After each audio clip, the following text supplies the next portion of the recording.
Silver steel, heart of fire, vanquish doom, death inspire, blood moon rises, screams ignite, battle fierce, endless night.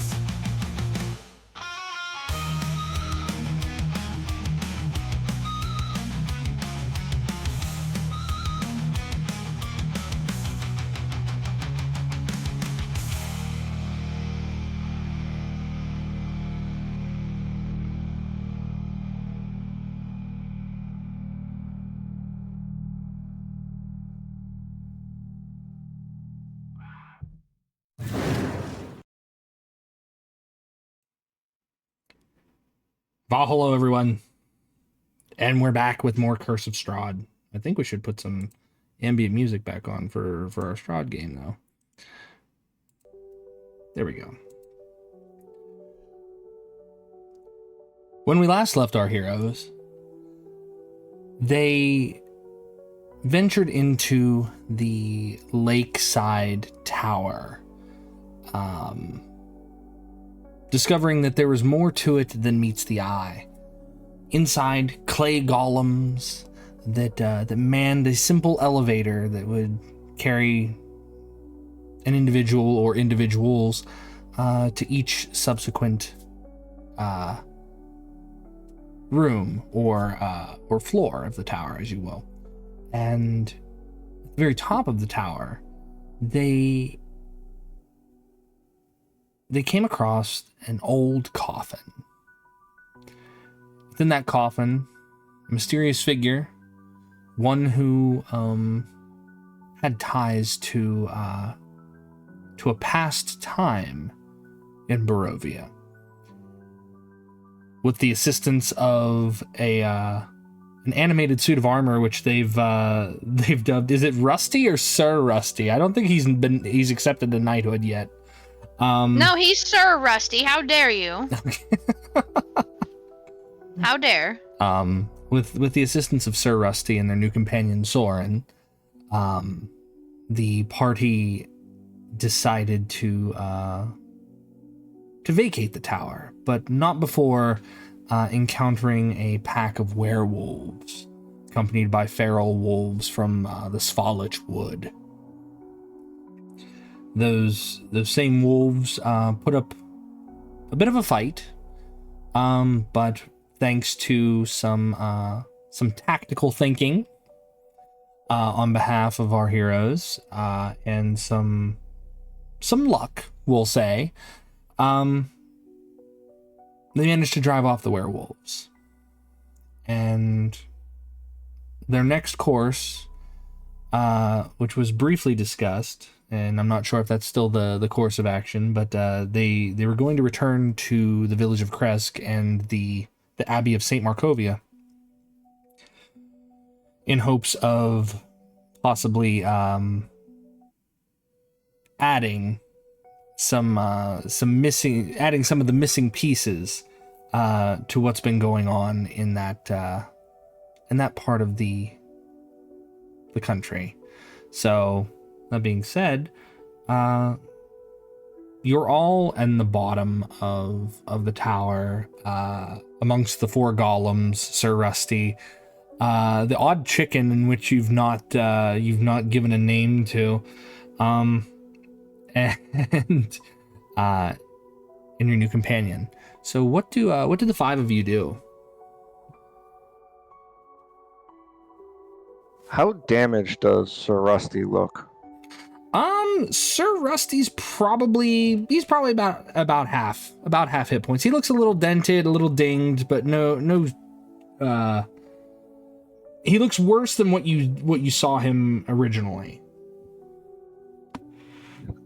Like before he was just like a suit of armor, but now he's a suit of armor with like scratches and a few dings and dents, but nothing that's like, if he were a living thing, he would be he would not be suffering any mortal wounds. Let's put it that way. Okay. I'll put to the group, does anyone know how to repair Sir Rusty? So if we get in another fight, he's at full strength.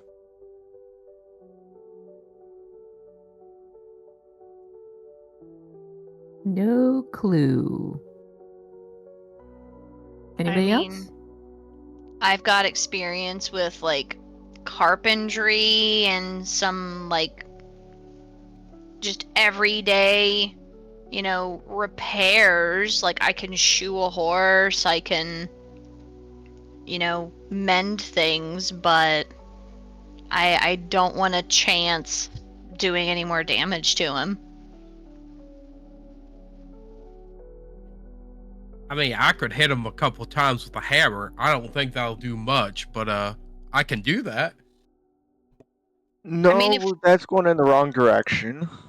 I mean, if we ever come across a blacksmith, that'd Wasn't be there our one in best town? bet. I don't recall seeing one. They didn't really have much there.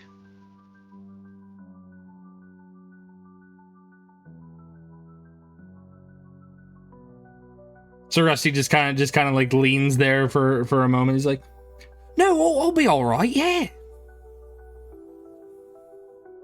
Do you know how to heal yourself? No, can't say I do, but never been in a scrap like that before. What about the fella in the tower? Like, do you recall him doing anything to like help upkeep you and the other golems in the tower? Like, did he cast any spells or anything? Oh yeah. He cast mending a few times. I kind of look over at Araza. Like, you're the bippity boppity boo lady. I'm a divine caster. There's a difference. But I can try. There's see if I can there's a figure it out. difference. No offense, but to me, magic is just, it's magic. I don't know the Oh, no worries, Warren. I details of it. do not fault you at all. Before I became a cleric, I didn't know there was 2 different magics either. Oh, what about him? And Sir Rusty points a gauntleted finger over at Sorin. As a matter of fact, I do indeed know the spell of which you are talking about. Oh, really? What is the spell? Maybe I might know it. It's called mending.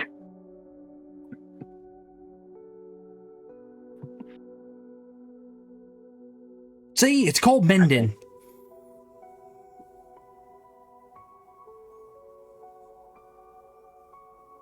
Araza searching through her brain, see if she actually knows that spell or not. I don't know if mending is a divine spell. Off the top Yeah, of I'm my not head. I'm not seeing it on my spell list, so. It's a transmutation cantrip. Oh, actually, it does show up on my spell list. I just don't have it memorized. You just don't have for it the day. prepared, yeah. Mm-hmm. Well, hold on, I'll be right back. And he steps onto the platform and he looks at the four golems. He's like, "Send me out, blokes," and then they send him up. And he comes back down. Probably about 10 minutes later, you hear him like shuffling around up there. You hear like his boots like scuffing across the floor, and you hear the creak of the tower. And eventually he comes back down, and he's got like these arms full of papers. I found some scrolls and some stuff. I think they're mending. They look like what was used on us. But if we take them, then they ain't gonna be here when he gets back. But I think they're more important that we take them.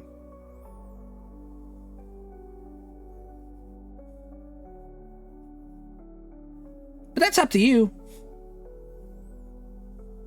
I mean, we could always use more spells just in case, because you never know when it might come in handy. Yeah.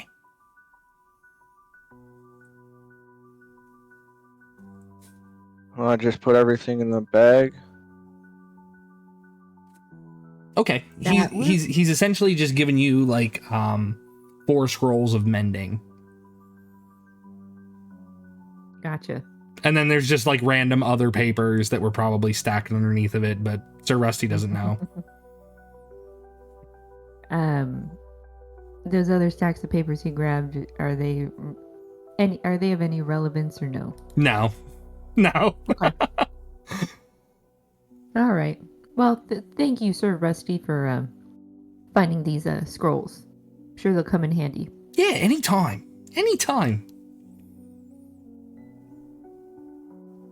So you said that he was about half on his HP. Yes. So if I go over and cast mending on him, how much healing does that do? Let's see. For him, let's see. It repairs a single break or tear in the object. It's treated as a cure wounds. It's treated as a cure wounds for him. So that would be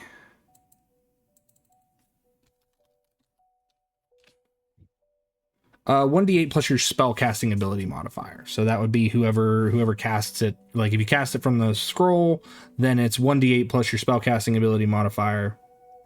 Or if you're casting it, yourself, then it's your intelligence. Oh, okay. I'm just gonna go over to him and cast mending on him a couple times. That's okay. Yeah, absolutely. Since it's a cantrip, I'm not going to have you go through it. I assume you're going to cast it until he's up to full. Okay, that's. I assume that'd be a safe assumption. Yes. So he, you cast it, and all of the dings and dents and scuffs and scratches. Essentially, he's almost like polished new. He's not polished, obviously, but he doesn't look damaged anymore. Oh, thank you. No problem. So where are we going? What are we doing?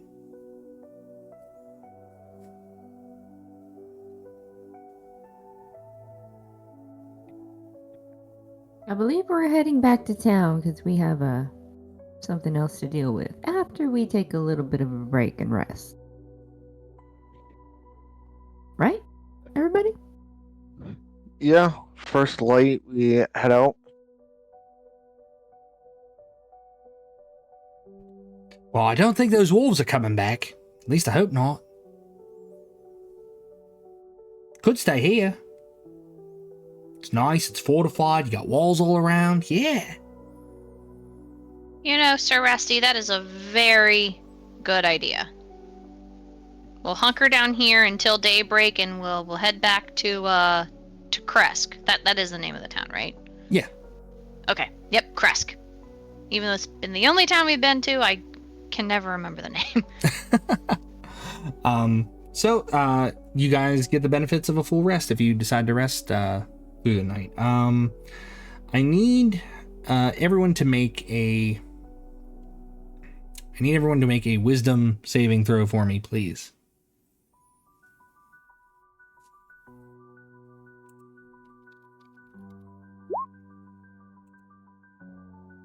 $15. 22. Dirty Four- 20. 14. 21. Okay.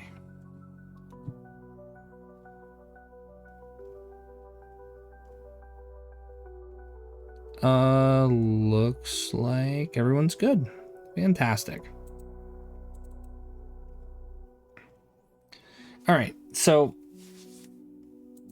you all make it through the night pretty uneventful. Off in the distance you hear the occasional howl of a wolf, which doesn't necessarily put you on edge because it's farther from the tower, but it is enough to keep you a little bit wary, you know, especially given that some of you were viciously bitten, and upon, you know, healing yourselves and tending to your wounds, Araza especially, as she's checking your wounds over, guys, there are no signs of lycanthropy, which is good. However, there doesn't seem to be a cure for the seeping wounds that Jymbo has sustained. He's healed, but obviously every so often one of the wounds just decides to let loose a little. But you Just all let loose. just lets loose. But yeah, you awaken in the morning, or what you assume to be morning, given the gray state of the sky. And you go to make the journey back. You hitch up Tom to your wagon. Sir Rusty tries to find himself a spot amongst your gear. What about the chicken? You tell me, what about the chicken?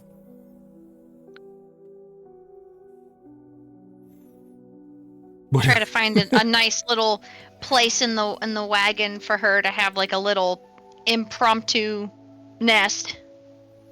Well, the chicken was in a cage in the other wagon. So I mean, you could either take the cage or you could put it somewhere else if you're worried that the chicken might run off, because obviously the chicken doesn't know you. I mean, Question. Yeah. We haven't left the tower yet. Are there any like empty barrels that I could fashion into like a little chicken coop for her, and it can like be in the back of the wagon? I have an empty barrel. Yeah, let's do it. I've got carpentry tools. I'll make a coop on the way back. All right, so Warren, you're gonna make an impromptu chicken coop for this chicken. Okay. Yeah, gotta make her comfy and safe so she can make us eggs. We'll have a little traveling farm, a little bit of home. A little bit. Okay. I don't mind that. All right, go ahead and make me a let's see. So that's Most crafts require your intelligence. However, you're doing it based off of roll me your just roll me a d20, add your proficiency bonus, but double that because you've got the tools.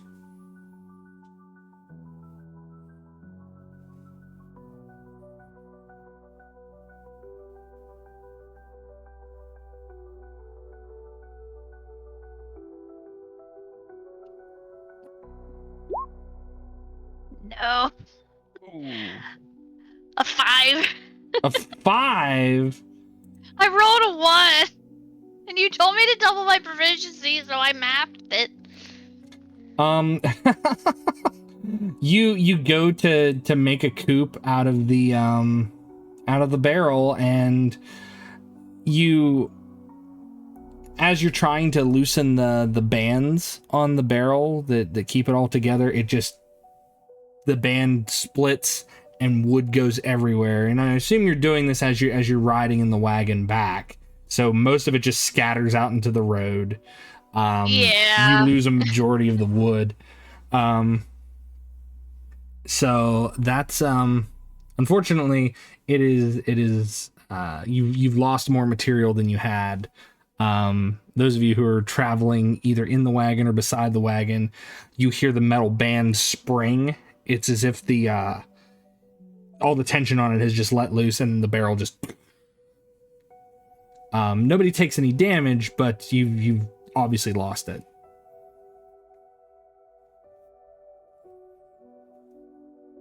So mark yourself down 1 barrel. Sorry, Grimm. I just stole a barrel from someone, so I think that's okay. I mean, that was a real good attempt. I mean, that's the best attempt that I've seen all day. It's okay, Warren. I'm pretty sure we can maybe find another barrel for you to make another coop. We can always visit the winery again. I mean, if anything, when we get back to Krezk, if that house is still available, I can take the time to make it there. I figure be more sturdy. True. If we want, we could drink all the ale out of the other barrel I got, and then you could take a second try. That is a big barrel filled with ale. I am not getting totally sloshed just to make a chicken coop. I've had relatives do that, and it did not turn out well. Those chickens were pissed. Okay. Well, I would take out. I also have an old, tattered spell book, and I will ask Sorin if you could use any of this spell book, because I don't think anyone else here can. I will take it and I will start looking through it. Okay.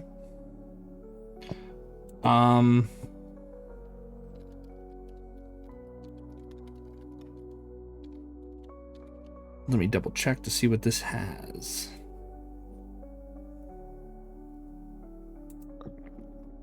So, being that it's an old tattered spell book, a majority of the pages have been worn due to obviously it's been damaged in a sense, like it's been exposed to fire and the elements.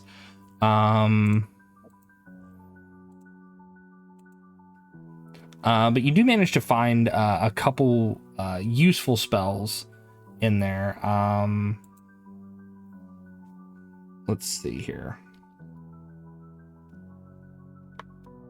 Mending wouldn't help restore any more of the spells, would it? No. I were like, No, okay. it would work more on it would work on like mundane books. Like you could mend most of the mundane books, but because there's like special inks that are used in spell books, the mending spell cannot replicate those. So what it would do if you cast mending on it, it would fix the page, but it wouldn't fix the writing on the page. Does that make sense? Yes. Okay. So let's see.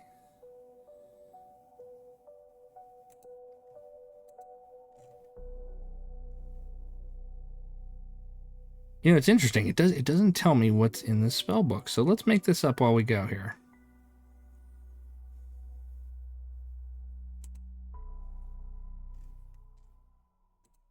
All right, it has 2 third level spells, 3 second level spells, and 1 first level spell. So let's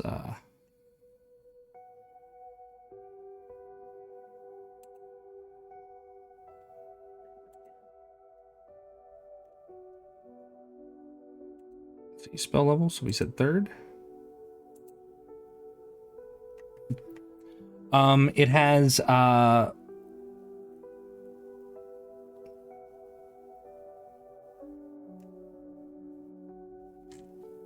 we go. It has the spell Aura of Vitality.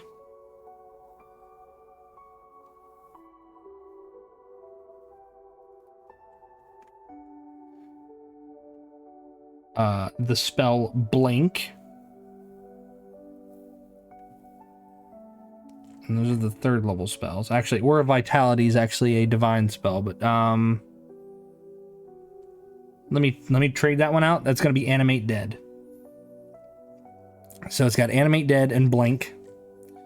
And then for the second level spells,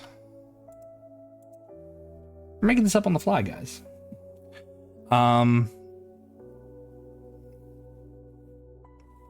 It has Arcane Lock.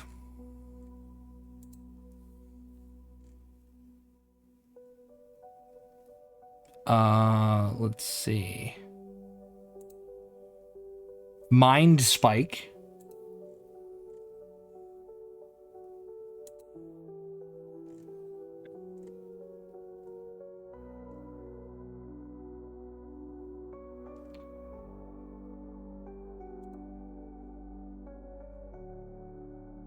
And let's check this last one.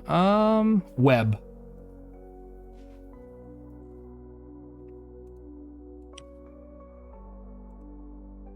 I hope you guys are writing these down. I'm currently, yes.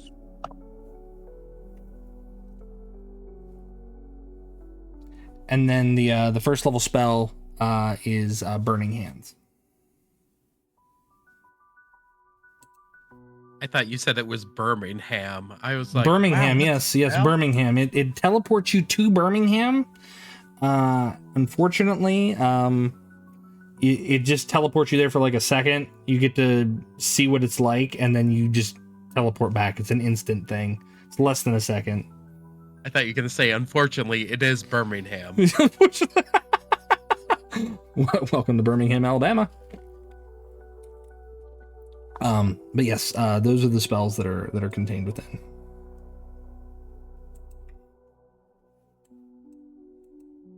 And Sorin, if you take the time to do so, you could add those to your spell book also. So as you're traveling along, you can do that. As long as you're not under like any extreme duress or under attack. Which, speaking of, Jymbo, can you make a perception check for me, please?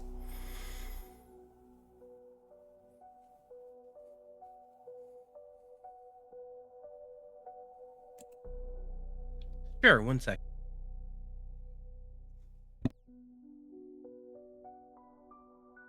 $22.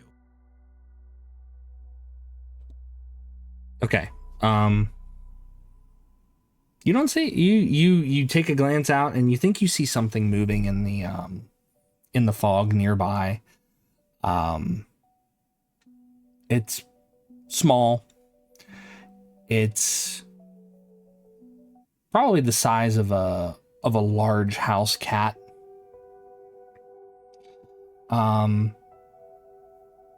And as you take notice of it, it takes notice of you and stops.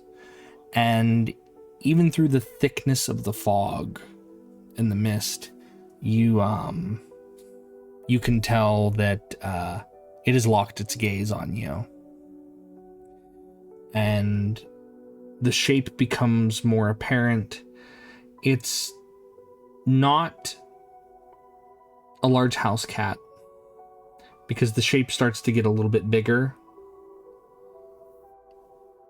And you see that it's a man on all fours in the fog. I think there's weird cat men out there. Well, it was a cat, and then I looked closer, and it was a man, but he was on all fours. It was wild. How far away? Over yonder. Araza And- walks up to Jymbo and feels his forehead. Jymbo does not exhibit a temperature. But as Jymbo, as you mentioned this, the cat-like being or whatever it was stands up to full height, and the fog continues to coalesce and swirl around it until finally, it takes off its top hat, gives a bow, and then fades off into nothing. It also had a top hat on. I think it might be an entertainer.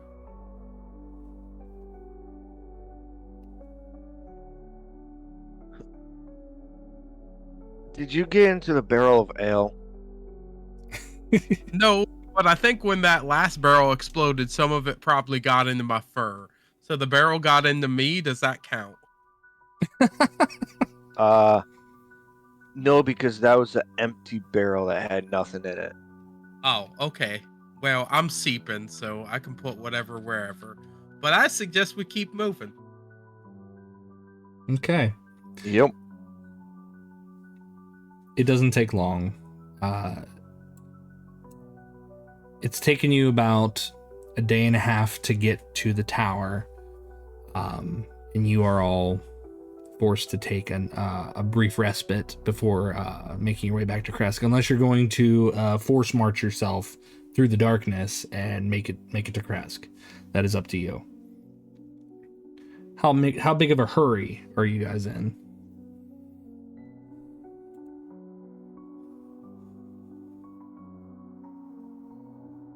I mean, we'll get there when we get there, I guess, unless Krezk decides to up and move.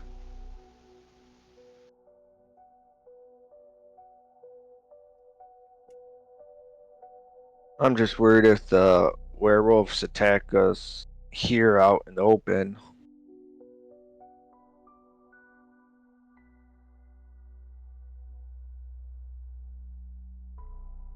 Again, that's up to you. You can force yourselves to ride on through the night and run the risk of a possible attack, or camp and run the risk of an attack.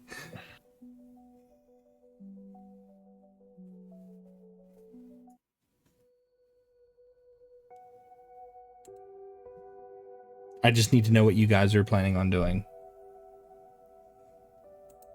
Well, if werewolves attack, I'd rather have some sleep. So I say we camp. If need be, I can cast a spell that would make a barrier around our camp, and the moment something walks through it, I would be alerted immediately.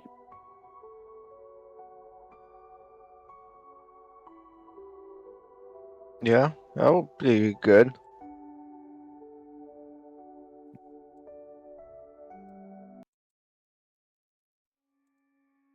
Are you guys okay with this? That's a good And that- plan. Yeah, that sounds like a good idea. I'm up for it.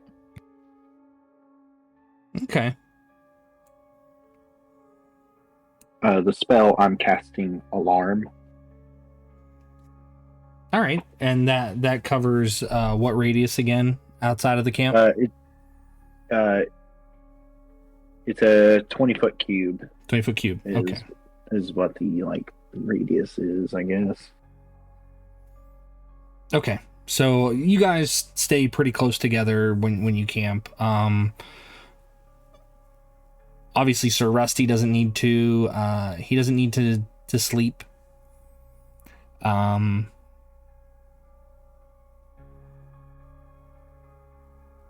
The chicken probably needs to sleep, but the chicken has oddly taken up residence inside the helmet of Sir Rusty. So it looks like there's a chicken manning the armored suit. Oh no, is this Return to Oz? Because I can't handle any wheeler. Oh my goodness! I was just thinking the same thing. No, but now that you've mentioned it, now it seems like it's stuck in my head. You have a chicken with you. But yeah, so the chicken has taken a residence inside the armor, at least for the time being, until a proper coop is made. Sorin casts alarm.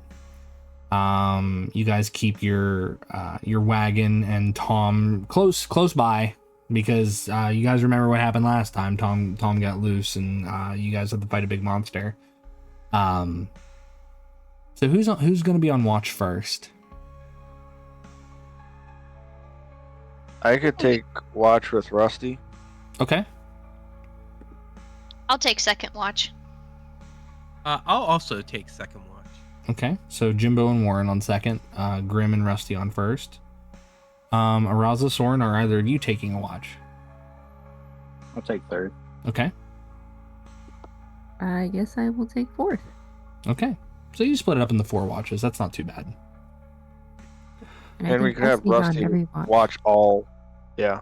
Yeah, like I said, Rusty doesn't need he doesn't need sleep, so he's kind of, he's able to float between watches and things like that and give you guys a hand. He doesn't have the best perception because he's just a suit of armor that's magically enchanted. So Well, not with a chicken in his head. well, no, not with a chicken in his head. So let's see. So first watch is Grimm and Rusty. Second is Warren, Jymbo, Rusty, Sorin, and then Araza.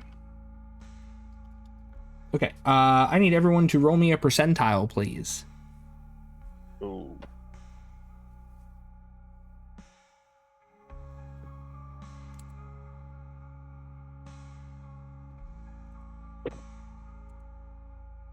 $45. Okay. 23.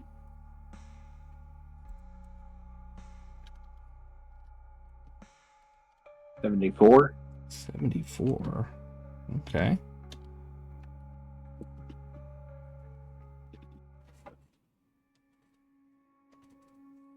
Sorry, my headphones 40? were bugging out. No, you're good.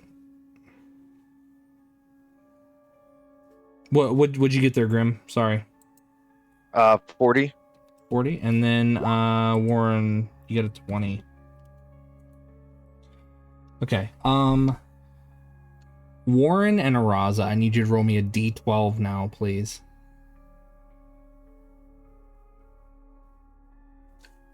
Three. 3. Well, All right. Okay. So, Grimm, you go through your watch with Rusty, and you you probably tend to a few things in camp. You put a few more logs on the fire.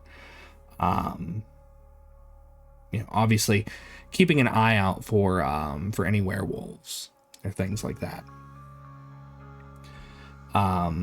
But your watch goes by rather uneventfully. Is there anything specific that you wanted to do on your watch, or would you rather just continue to pass it to the next person? No, I think I'll just pass it to the next person. Okay. That next person would be Warren. Warren, Jymbo, and Rusty. So Warren, Jymbo, the two of you are on watch with Sir Rusty, and almost immediately, as you're settling in and understanding your current situation, you both notice that there's someone who's walking along the path nearest to where your camp area is. Probably about 25 feet out.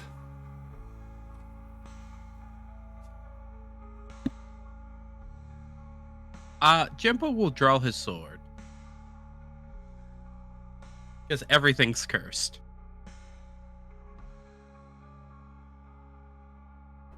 Everything is cursed. That's very true. Speaking of cursed, I need, since you draw your sword there, Jymbo, can you go ahead and make me a wisdom saving throw, please? 11? Okay, Jymbo, you take a glance out and you see this pale-skinned man with red eyes. He's got a beard down around his chin, a little chin strap beard. Hair kind of black and wavy beneath his top hat, and he smiles at you. And this person, when you lock eyes with them, they seem to be a trusted friend of yours. Someone that should be heeded and protected. Oh, hey, Catman! And I put my sword away. Well, hello there. Oh, I haven't properly introduced myself, but I'm afraid, like, I'm a little shy when it comes to meeting new folks. Would you mind coming a little closer there, friend, so I can see you better? I mean, I trust you. You're a pretty nice guy. However, I do not trust this environment. Everything is cursed. So I'm just going to stay here next to my friend. But you can come over here. It's nice and warm. We have places to sit. Well, no, there was something I wanted to show y'all over here. Found something really neat that I think you'd find quite interesting, and definitely not cursed. Okay, but you could just tell me what it is. But I gotta show you. And he holds something up, and it's in his hand.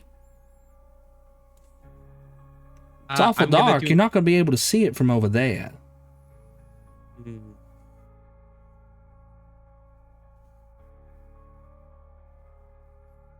So in this, Jymbo, you are charmed. I am charmed. You see this person as a trusted friend to be heeded and protected. You're not under their control, but you do take requests and actions in the most favorable way. I mean, honestly, if I was Jymbo, I would just go over there.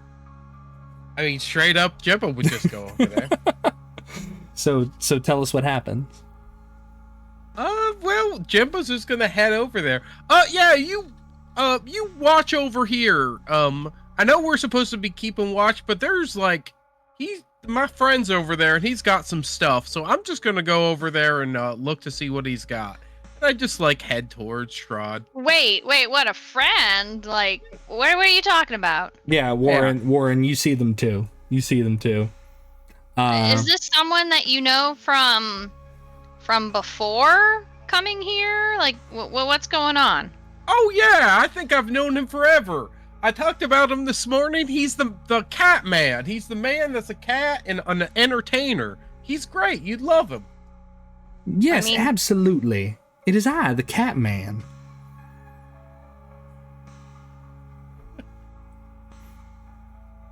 And do you take a good look at him now, Jymbo?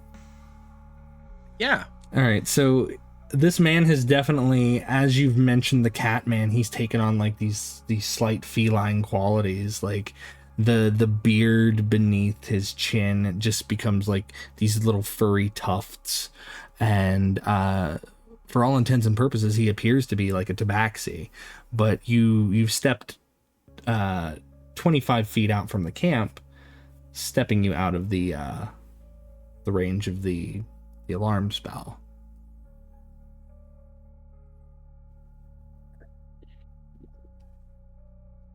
I mean, for all I know, with Jymbo being a rabbit guy, I mean, him knowing a cat guy doesn't seem too out of place. Oh Like- yeah, don't you worry. I'm just gonna show him a little something. Y'all can just head on back to camp. I could talk to you in a minute if you like.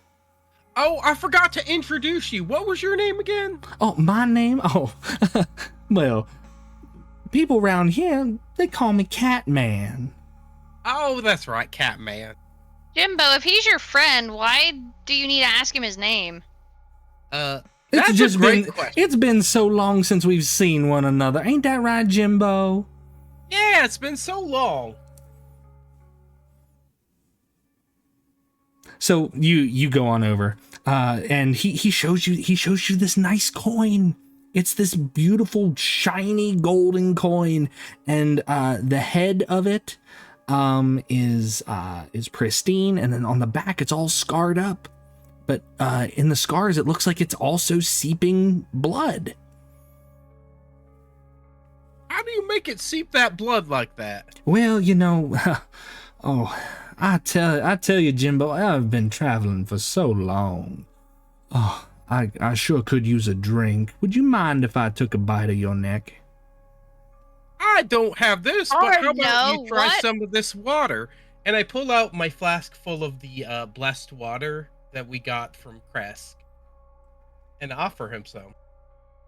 Oh, no. See, that just won't do. I need something a little more filling.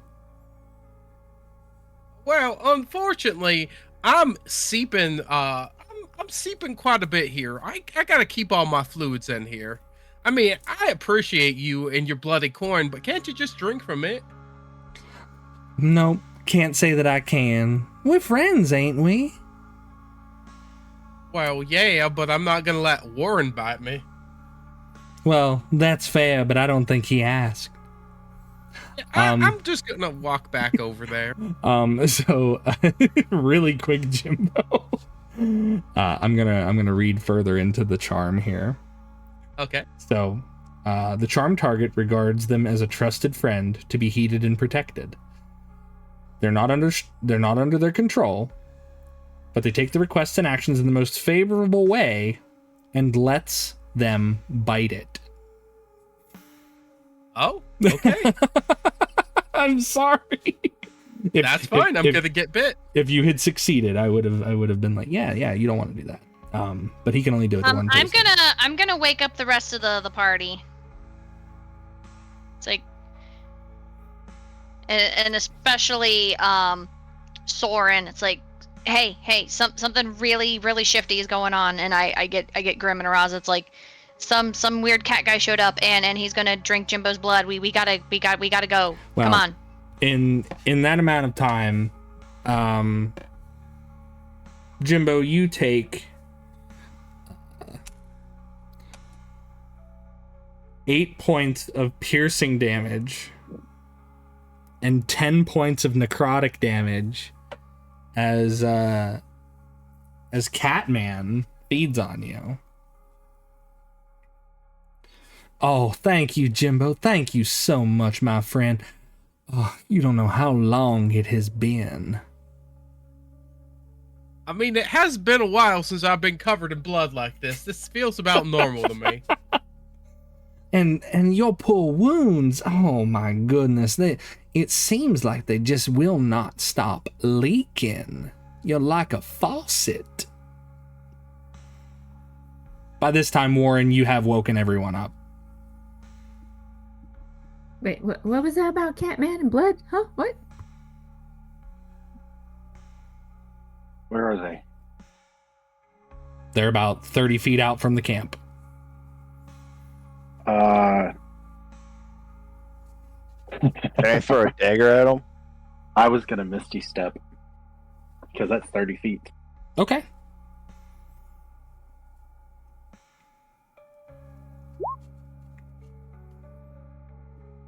So yeah, I will Misty Step over to. Oh gosh, I forgot his name. Jymbo. All right. Jymbo, Sorin is right next to you. Have you met my friend? He's Catman. Well, Jymbo says as he's covered in blood. well, with this, like, when he feeds, he licks your neck and then he seals the wound. So there's like there's probably like a stain of blood on your neck, but you know, if you want to be covered in blood again, I mean, it's probably from your seeping wounds. Yeah. But yeah, Sorin, you appear right next to Jymbo, and you see this man in a suit and a hat, and he looks to be feline in appearance. Well, hello there. Hello. Is this something I can help you with? No, as a matter of fact, I think me and Jymbo were leaving. Can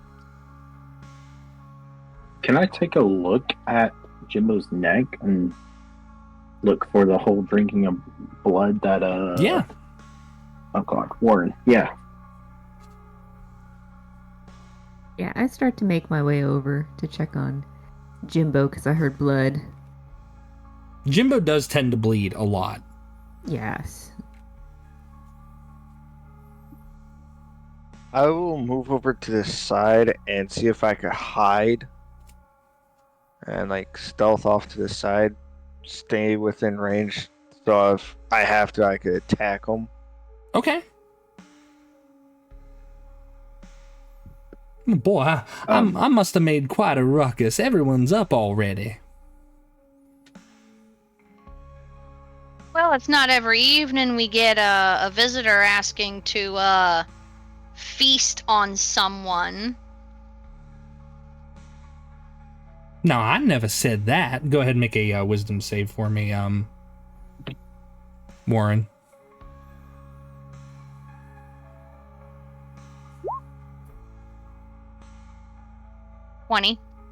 Okay, you definitely heard him say that, and you succeeded on the save. Don't you try to gaslight me. No, gaslight? Oh, goodness, no. I'm just trying to make friends, that's all. Well, you got a funny way of showing it. What do I see on Jimbo's neck? You see two puncture wounds. You see two puncture wounds that are indicative of a vampiric bite.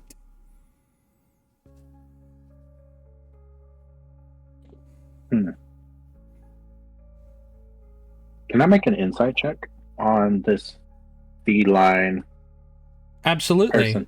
Absolutely. All right. See, plus 4. Oof, that's a 23. 23.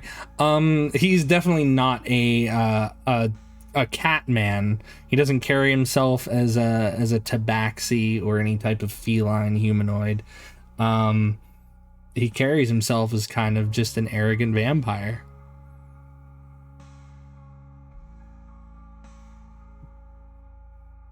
Do I observe this too, looking at the cat man? Yeah, did you make a perception check or an insight check? Let me make a perception check. Okay. Can I use my action and use the psychic whispers to link? I'll go Warren and Sorin up psychically, so we could psychically communicate. Yeah. Or Absolutely. Yeah, go ahead. I got a 17 on my perception. 2 hours we could psychic link. Okay, so Warren, Sorin, and Grimm are all psychically connected. Araza, you make a perception check. This cat man is wearing the exact same clothing that Strahd was wearing the first night that you met him.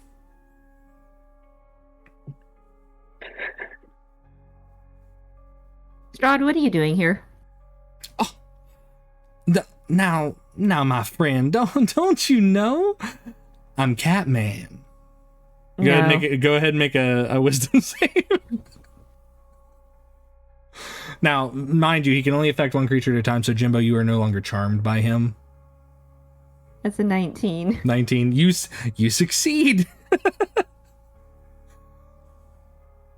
Yeah, no. Strahd, what are you doing here? You don't think I don't recognize that same suit from the first night I met you? Well, goodness. I guess the jig is up. And he slowly, you watch as, the fur from the feline just kind of, falls off of his form. And once again, he's revealed to be a pale-skinned, wide-smiled, red-eyed vampire.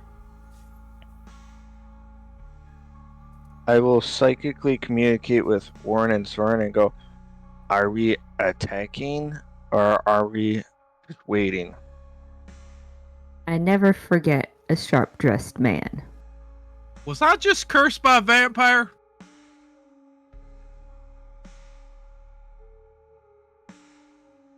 I don't know, Jymbo, maybe. Did you let him bite you?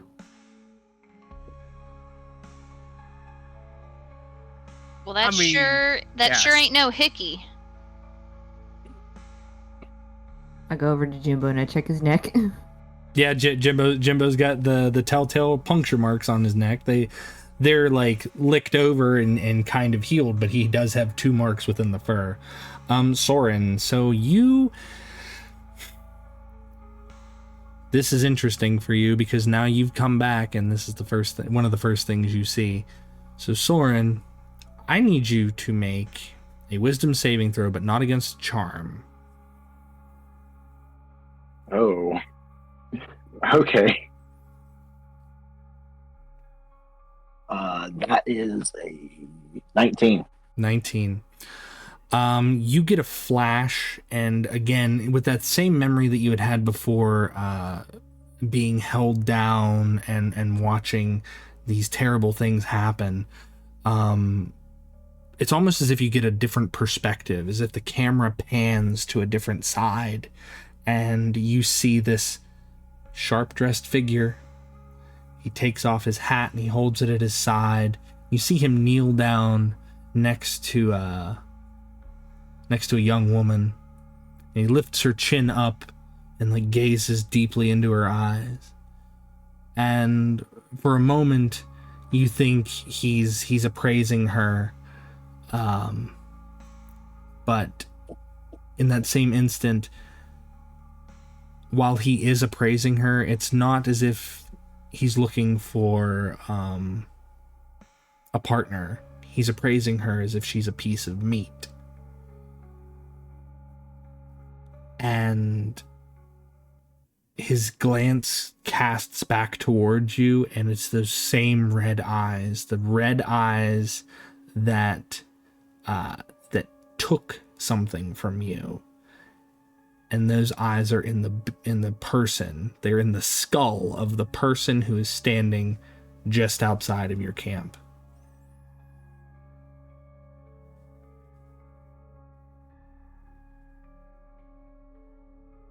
There's no mistaking it.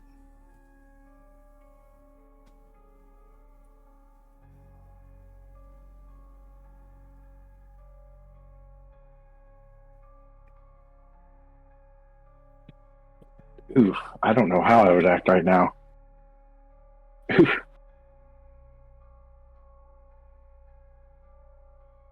Well, if y'all are saying that I'm not welcome, I'll just stop back again another time. Wait, Well- am I gonna become a vampire?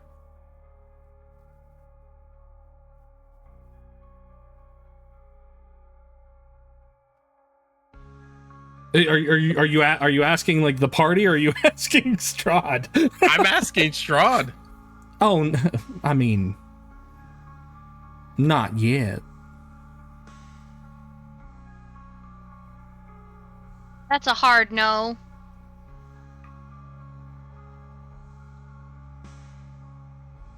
I'll No, ask Warren unfortunately. and Sorin. Oh, go ahead, Grimm. Go ahead. I would ask Warren and Sorin psychically so Strahd wouldn't know where I am. Are we going to just let him leave, or are we going to attack? I have a feeling that he's just going to do as he pleases, and it wouldn't surprise me if he is overhearing this conversation right now. I don't think it's wise to attack him just yet. I agree. Sorry, what was that? My headphones cut out for a sec. I said, Both Sorin and I are in agreement that we should just kind of wait. And I'm also kind of under the impression that Strahd's always going to be one step ahead of us. We are in his domain. Okay. I'll just ready attack for if he tries to bite anyone or attack anyone else.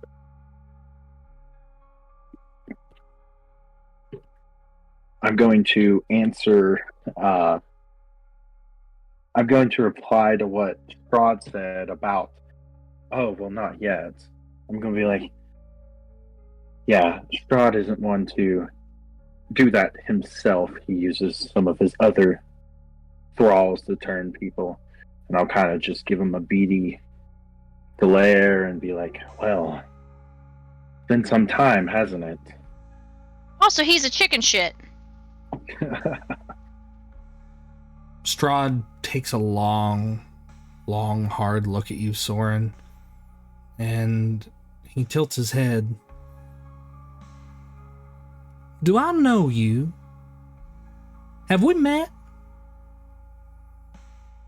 Oh, it's only been 100 years. God.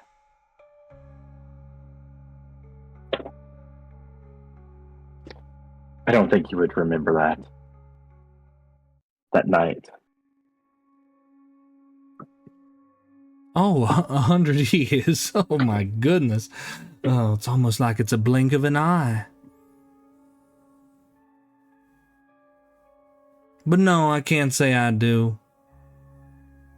I'd remember someone as remarked as you.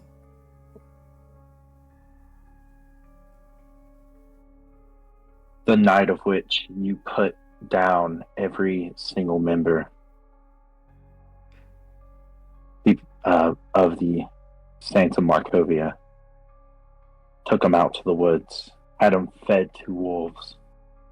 You don't remember that night? Oh, was that me? Did I do that?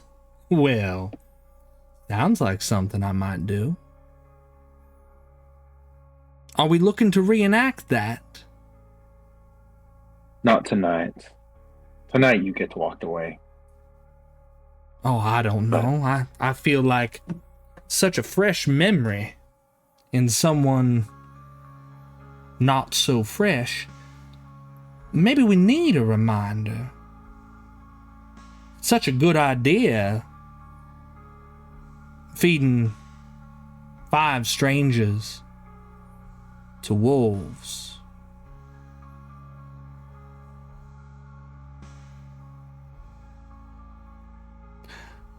Do you know? And he sits down. He sits down like right in the ground. No chair or anything. He just sits down. Do you know how easy it would be for me to just snap my fingers and have a little hairy reunion with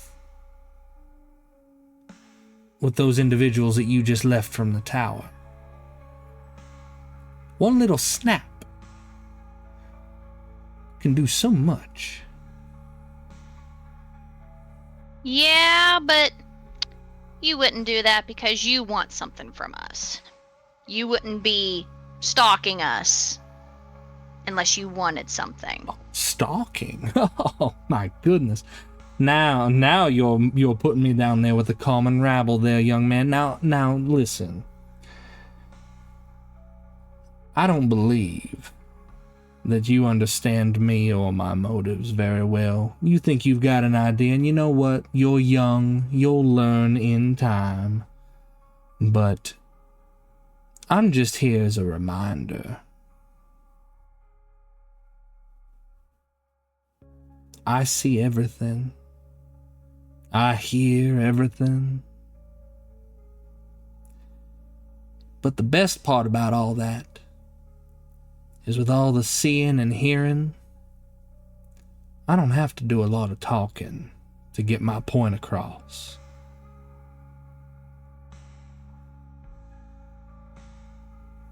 So I ask you one more time, and he looks directly at you, Sorin. Shall I snap my fingers and cause a little reunion?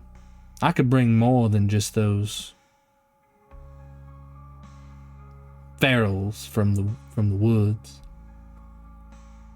Maybe someone who's a little more familiar with how someone tastes.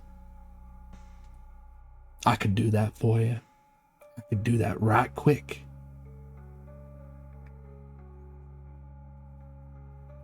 You think your friends would appreciate that? Your newfound friends? Those who have a pulse? And such a sanguine taste? And he looks at Jymbo.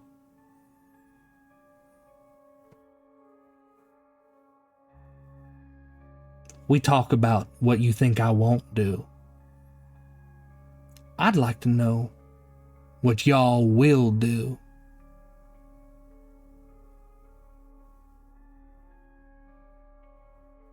Come on, you got me dead to rights. Sitting here right at the edge of your camp. Go on. You want to do something, you can do it.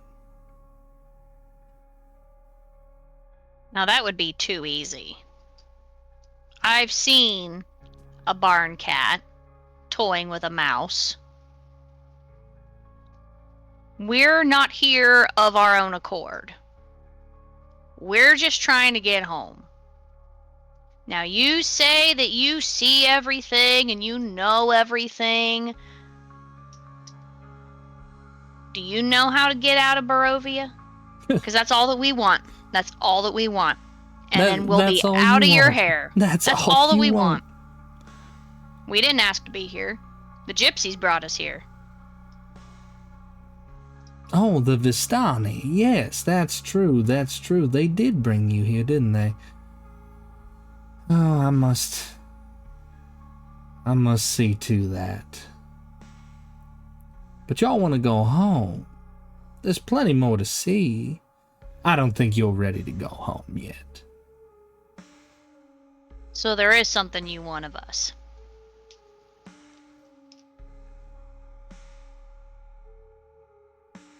And if there is? Just spit it out.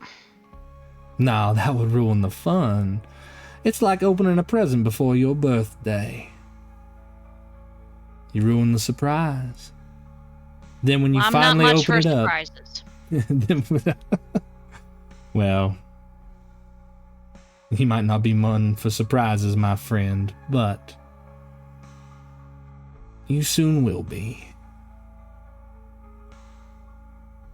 And he waits for a few moments longer before finally standing up, and he dusts himself off.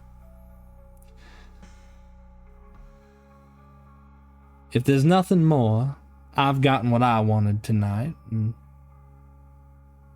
perhaps I'll see y'all again. Perhaps. I hope not. The next time you come by, just a simple little talk. No threats, no nothing, because quite frankly, you already had one of your vampires turn me, so what good would it do of drinking my blood? But I just want answers. Okay. Tell you what. I'm gonna do you a friendly courtesy. I'm going to answer one question. Now, that is one question total, not one question each. So I suggest if you've got a question, other than how to get out of here, I'll answer it. Free of charge.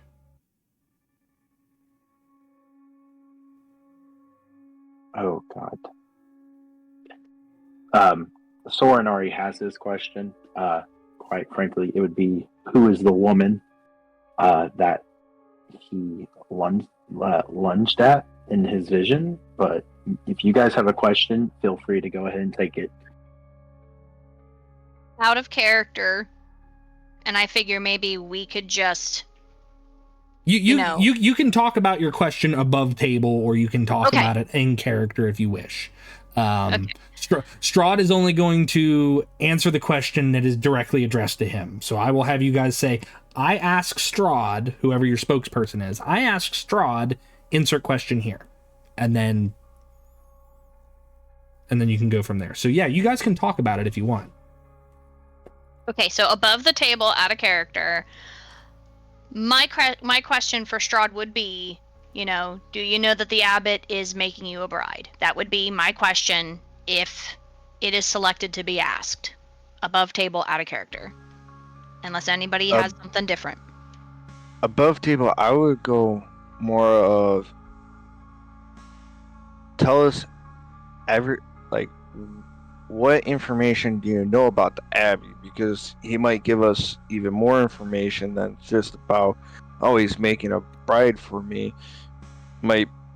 He might know what he's doing with those creatures if we ask it that way.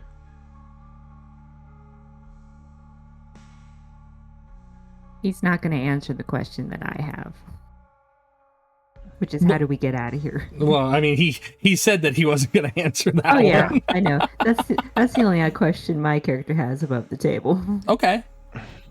And anything Jymbo would ask would be a waste of a question. So definitely not. I don't know about that. I like Jymbo's questions, but but yeah. So obviously the questions that you guys have is, one, does he know who the woman is in the vision, or does he know that the abbot is making him a bride, or does he know what's going on in the abbey? Right? Is that the right question there, Grimm? Basically, what do you know what the Abbey is doing? Okay. Or the Abbot's doing. Okay. I just figure if we ask him too broad of a question, he's going to give a very vague answer. If we ask him something that is more specific, then it's like he can't really weasel his way out of it. Yeah, I was just throwing that out just to see if he would give us a little more information. But yeah, there's always that risk. But any question we ask him, there's a risk that he could be just lying, too.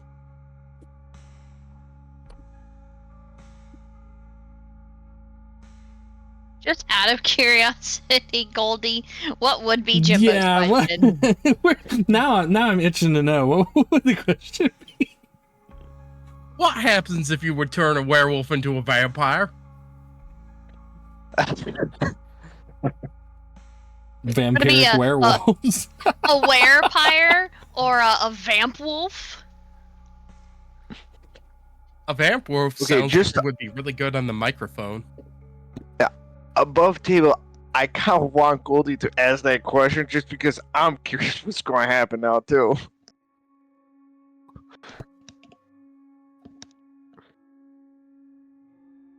All right, so among your questions, like what do you want to ask him? Strahd says he'll give you a freebie. I think in all seriousness, something related to the Abbey, since that is our next course of action, just to kind of narrow the playing field. Because anything regarding something else, he's either just going to brush it off or be just super vague or whatever.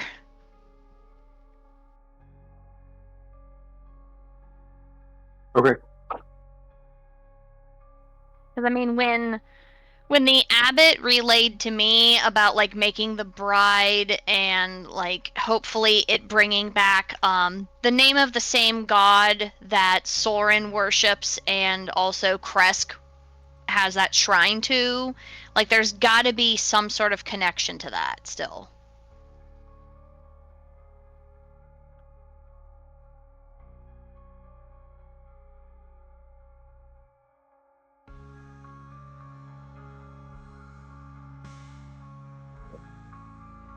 And that just kind of narrows things down again if we can be like as specific as possible. Okay. Yeah.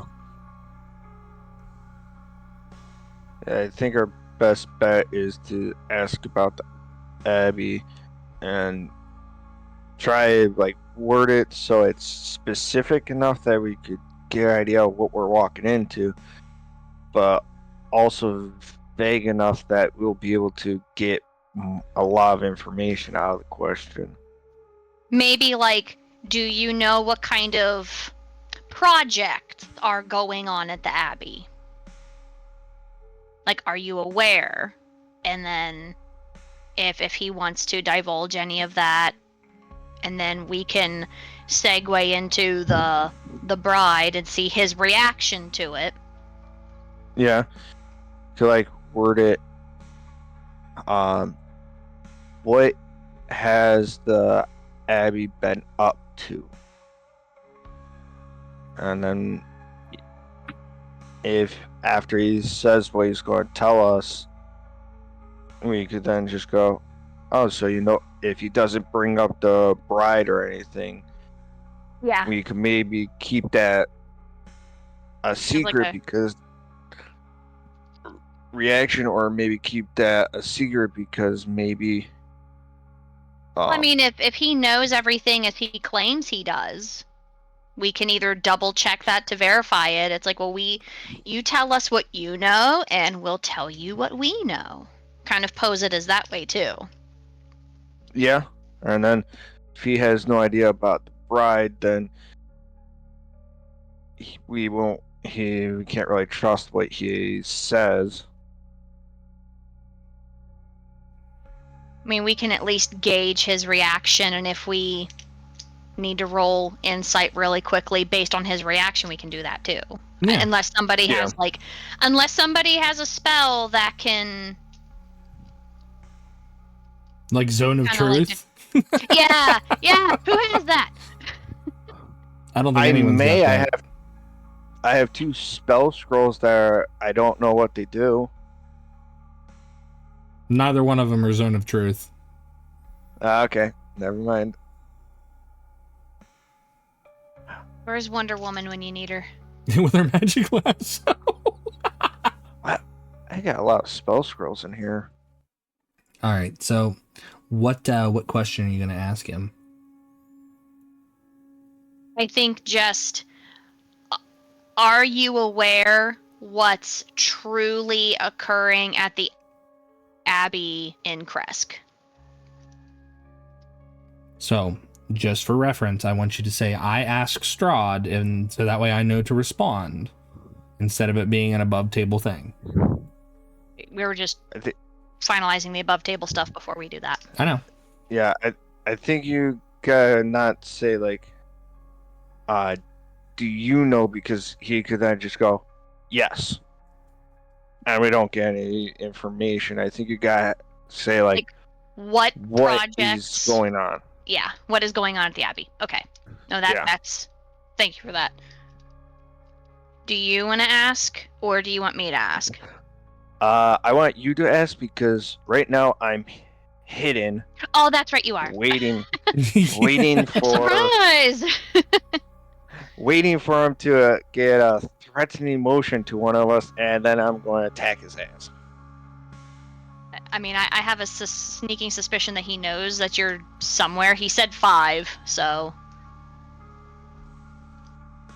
Well, I Could have don't been know. the chicken for all you know. Oh. Did I tell you what I rolled for stealth, or no? I don't think you did. No. I got 21. Okay. So still might be able to see me, but we'll find out if I attack them. All right, so just above table final confirmation. What projects are you aware of at the Abbey in Krezk? Correct, Grimm? Yeah. Okay, so above table discussion, unless anybody else has anything to add. Yay, nay. Nope. I'm good. Above table. I'm so tempted to just swoop in there and ask that stupid Ah. question. I will punch you so hard, it'll make your ancestors dizzy.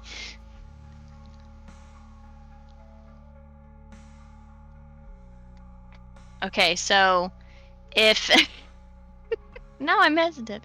Now, so above table is done. Okay. Okay, just all right. So back, Warren is going to ask Strahd, what projects are you aware of at the Abbey in Krezk? Why, there's so many. Well, let's see. Let me go ahead and list those off for you. I know that the abbot's been having those poor, pitiful souls. They've been digging up graves and pulling out body parts, making some kind of amalgamations, feigned humanities, as it were. Not just one, but a couple. Now, I can't rightly say what goes on through a man's head. I can't read minds. But I know he's been making a few of these, I guess you could call them people. He tries to teach them, gives them these semblances of manners, eating with the right fork, and drinking properly from a cup without dribbling down your chin like some kind of infantile babe.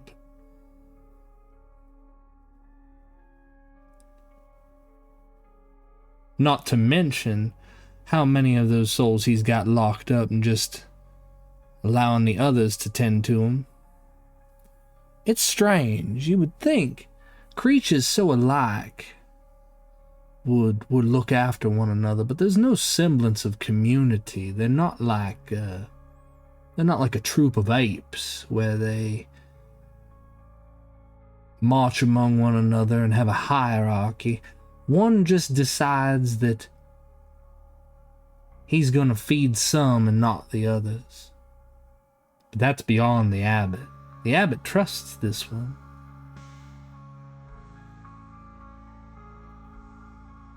But does that answer your question there, Warren? It does, and I've personally been to the Abbey, so I could give you some of that insider intel, because the abbot actually confessed a lot of his motivations for creating these creatures. Maybe we could compare notes, and just so we're on the same page here, I've seen it firsthand. And I mean, to me, it doesn't matter what fork you use, what spoon you use. You gotta eat. However, the one that I have witnessed him teaching these manners to. Oh, I don't care. Well, you might, and do with this as you will, because, I mean, the abbot's making you a bride. Okay. Very interesting wingman. I mean, I've helped some friends, you know, with relationship troubles, and I mean, I don't know how you're doing in that department, but he's making you You a don't get to bride. talk about that, young man. I'm I just need I'm you. I just need saying you. I you're need you to make another wisdom save, Warren.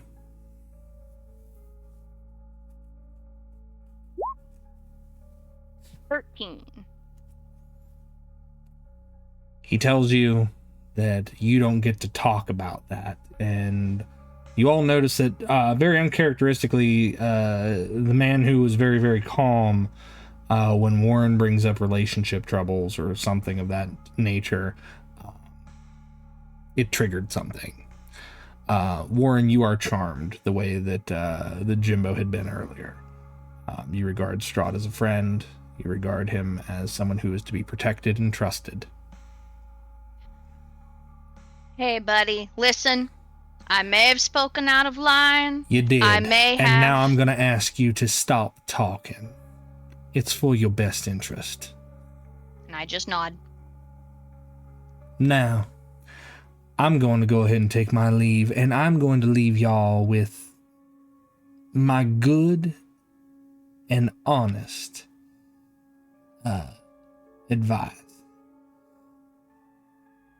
Don't dig up things that you aren't prepared to understand. Do y'all understand? I understand, but before you leave, what would happen if you would make a werewolf into a vampire?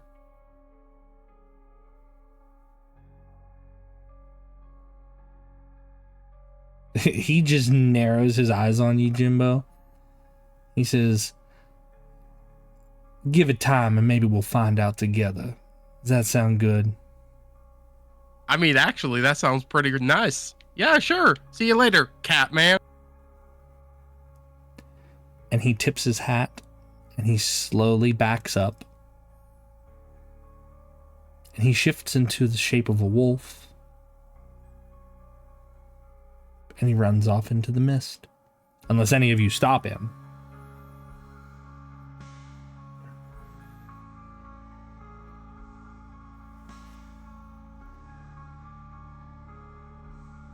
I'm going to take that as a no. He told me to shut up, so. Jymbo got his answer, so he's fine. All right. So he runs off into the mist and basically leaves you all with the realization that he has been watching. He's aware of what's been going on. But painfully enough, and Sorin, you probably understand this more than anyone here, that Strahd genuinely did not remember what had happened that night. Or it mattered so little to him that it didn't even register to him.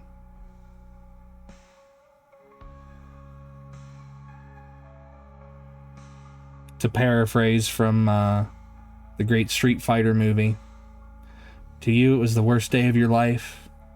Him, it was a Tuesday.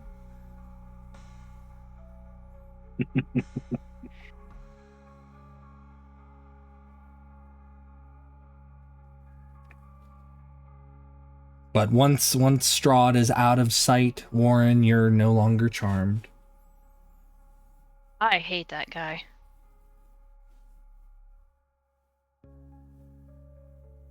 We should start a club.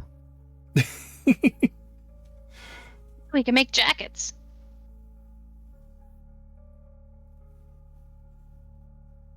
I'll walk out of the shadows and join the group. Okay, so he got really pissed when we brought up the bride.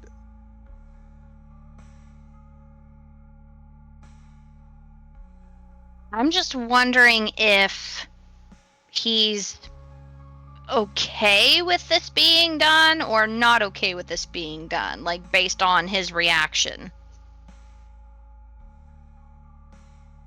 Did I notice Strahd getting more, like, when he started getting pissed off was when Warren was talking about, like, helping him date, or when he just brought up about the bride being created for him? So the triggering factor for Strahd was not the bride specifically. It was the mention of relationship troubles.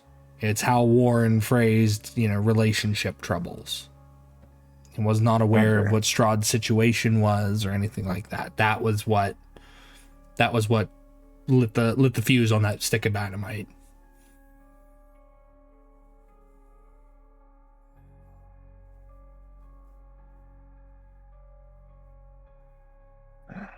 So we at least know a trigger.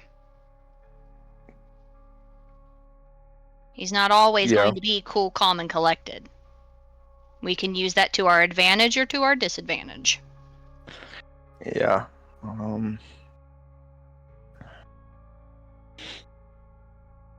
And he's able to charm us. So you gotta watch out for that. That's just it. You don't know inherently that he's using a charm. It's just all of a sudden some of you feel like you're a little more amicable towards him. I can at least describe the sensation that I felt. Yeah, you can describe it. Jymbo can describe it, and Araza can describe it from her earliest interactions with him. I was more just like a broad. He's able to charm us because with Warren was talking, and then he was able to charm her not to talk anymore. That I was kind of just broad charm. Okay. That's okay. That makes sense. I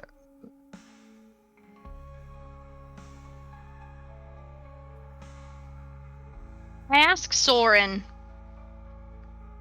like, to your recollection, do you recall Strahd having some sort of partner when you were doing what you were doing 100 years ago?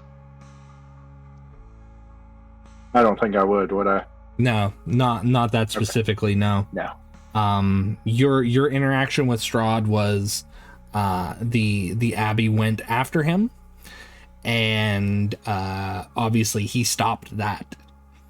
And it was nothing to him to do what he did, which means that if it was nothing for him to wipe out the entire congregation of an abbey that were standing up and putting up arms against him, it would be absolutely nothing for him to come down on 5 individuals who got lost in the fog. But you know nothing of his relationship, or if he had someone at the time, or if he was pining for someone at the time. That's information that you guys wouldn't have. Someone probably knows, but it's no one here.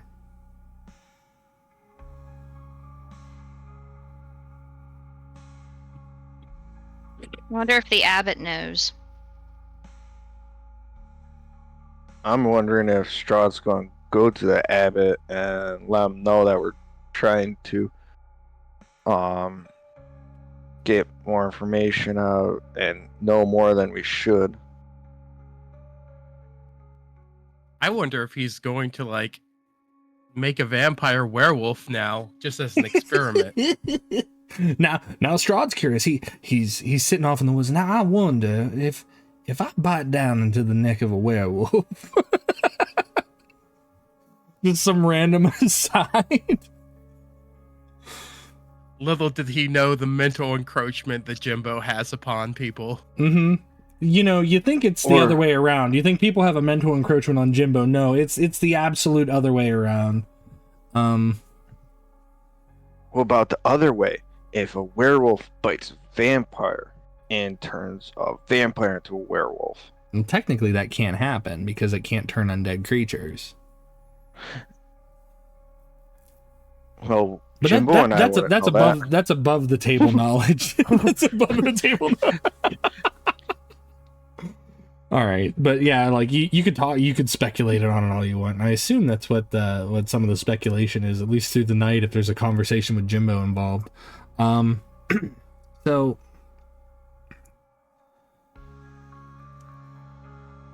do the 5 of you settle back in and try to get some rest? Try, but I don't know if we'll get any restful sleep, especially those of us that were charmed.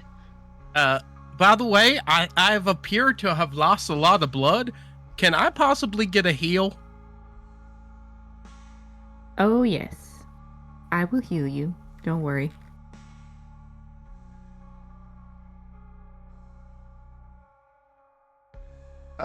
Just above board. Because I was psychic linked between Warren and Sorin, and Warren got the charm, would that affect any of us over the psychic link, or no? No. Strahd is only able to affect one creature at a time. So it would be Okay. like all that you would have noticed through the psychic link is that Warren's thoughts become less hostile towards Strahd. That's all that you really would have noticed through the link. Okay. I figured that much, but I'm like, you know what? Better find out now. Jymbo, you get 10 points back. Thank you. Okay. Well, if you guys do decide to rest, you can go ahead and finish a long rest. You get the benefits of a long rest. You get your hit points back. And unless there's anything that you need to do specifically through the rest of the night, or if there's anything that you need to do specifically through the rest of the night, I think this is a good time for us to take our break. Is there anything that anyone needs to do before we break? Anything they need to talk about or move on from here? No, I'm good. I'm I okay. think I'm good. Yeah, I'm good. Okay. I'm good. All right. Well then, chat, we're going to go ahead and take ourselves about a 5-minute break. It's about 8:40 for me. So we'll come back at quarter till. Is that 5 minutes good for everybody, or do we need a little bit more? Works for me. All right, That's good. That is perfect. Yeah, it's good. All right, fantastic. So we're going to take ourselves a 5-minute break. We'll be right back, and then we'll see how things fare when we return to Krezk.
And we're back.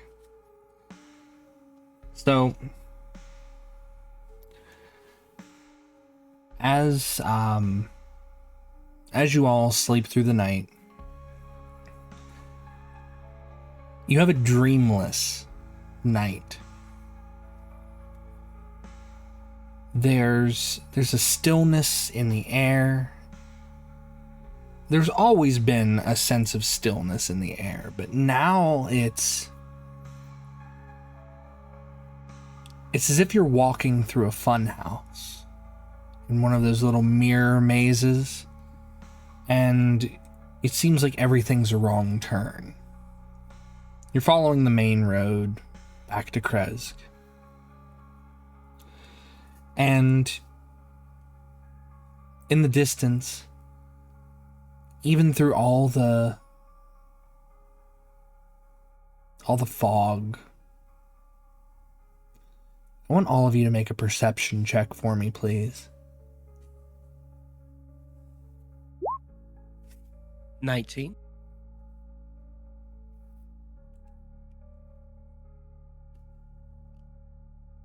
12. 19.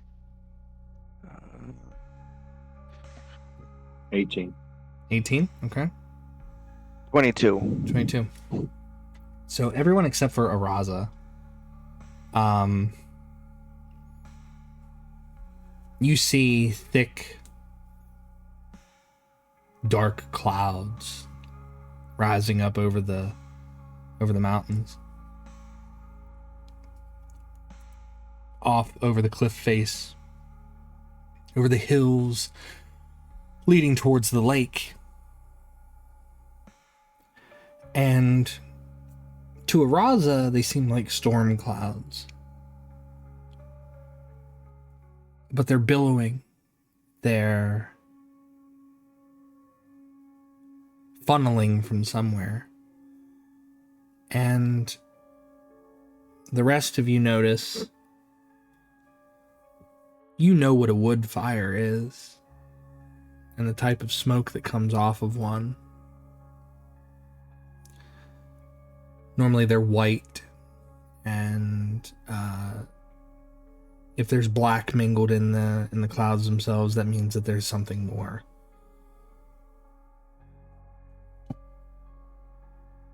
Even though you've traveled from the lake back towards where you have a haven, standing like a pyre atop the cliff is a massive, towering inferno. Smoke carries into the sky, almost blocking out any natural light that barely filtered through. It's quiet. This is a quiet fire. But it's not a wildfire, not by any means. Even from your lowland perspective, you see the Abbey. The blaze. There's no sound coming from the Abbey. It's still, it's quiet. Silent as the grave, one might say. You approach the walls of Krezk, the gates in which it welcomed you from the first time. And the gates are wide open.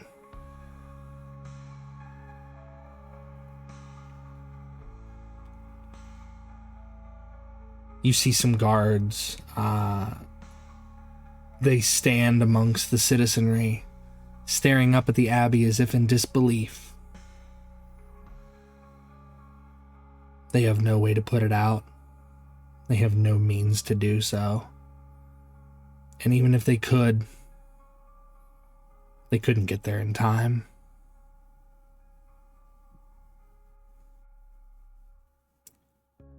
You return to Krezk, and the people don't even give you a sideways glance. Normally they would have viewed you with some suspicion, but there's something far more terrifying going on. And you're all brought into the city itself, or the small little village. It's not a city. I misspoke. But you see the Abbey, and it is on fire. And the flames seem to just lick at the souls of the sky itself. I think the cat man might have been here. Yeah, maybe if we run fast enough, we might be able to see if the Abbey's. I don't think he's still alive, but he might be. We might be able to save him, get information, or find some information in that place.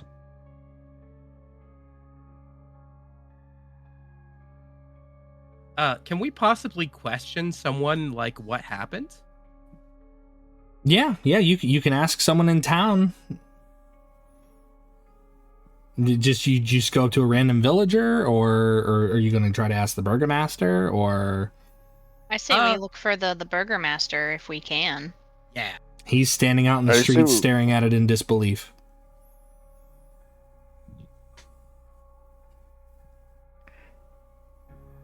Hey, Burger Man. What's going on?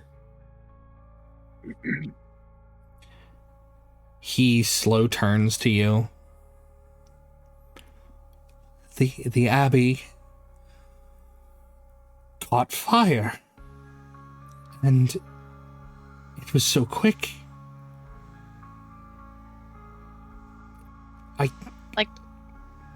Was it like a natural fire? Like, was there a storm and like lightning struck? What happened? He shakes his head. There were screams.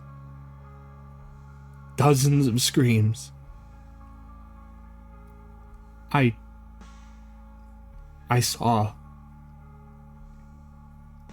the poor wretches. Flames licked at their backs and they jumped.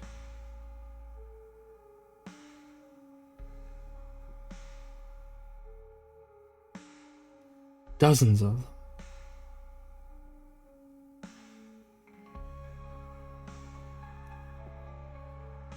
And the burgomaster just kind of like he just continues to shake his head. I take off running towards it. Okay. I was just going to say, if we can get up there close enough, I might be able to put out the flames. Okay. Grimm, Sorin, the two of you, unless someone else is running up there too.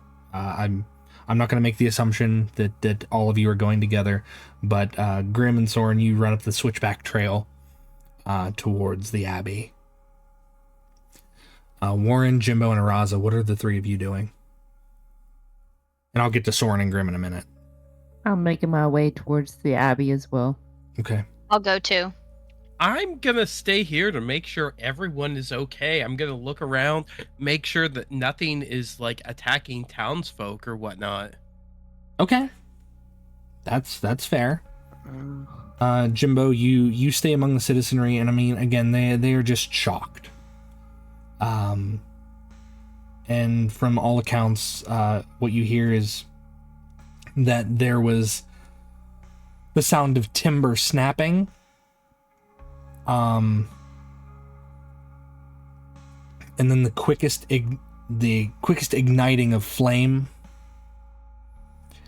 and it all went up like a match, like just instantly. Lots of accounts of screams, lots of accounts of seeing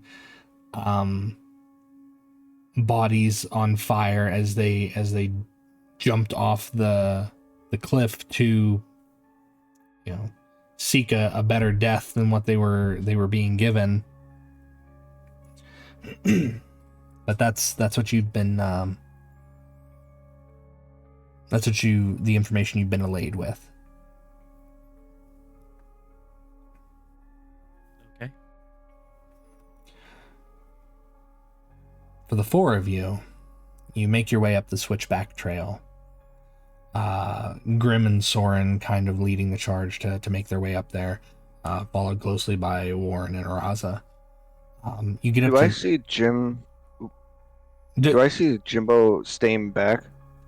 Well, I assume so. I mean, Okay, I will use the psychic whispers on him, and let's go with Araza, and just making sure Krezk, if Jymbo stays around the people and we go up to the burning building, we're still within a mile, right?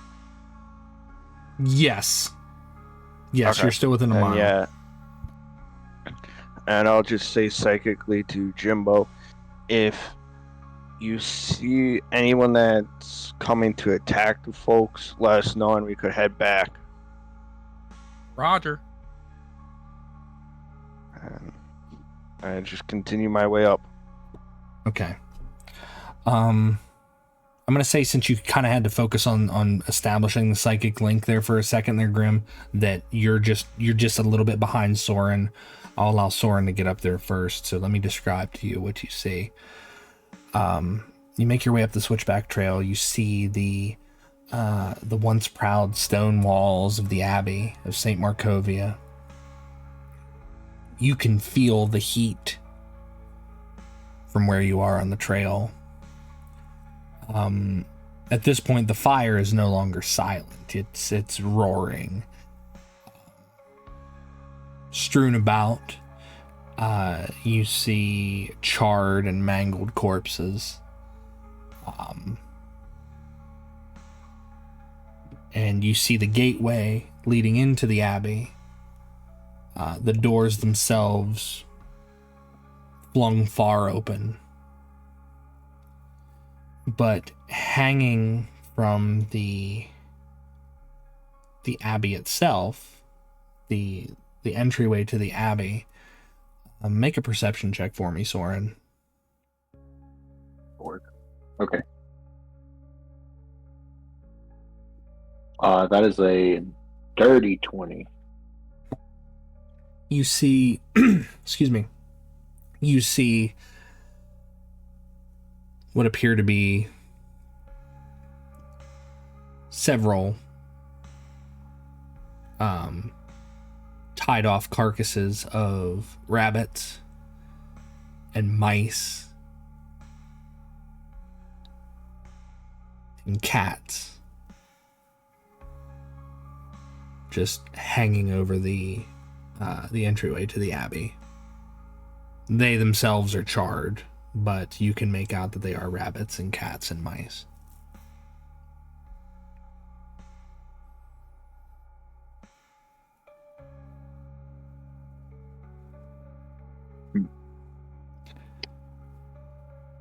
Okay. Further in, you it's very hard to approach the abbey itself because of how thick and hot the flames are burning. You don't hear anything from inside, at least not initially, but with the dirty 20, you hear someone calling out, "Help! Help!"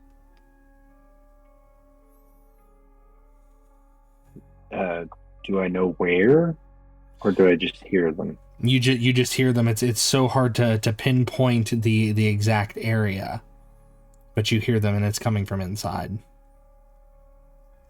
I will start to proceed inside, kind of slowing my pace to wait on the others.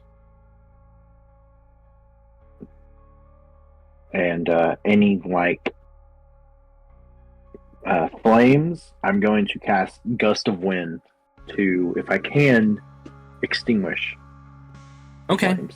Okay. You cast Gust of Wind, and you're able to push the flames mostly out of your way.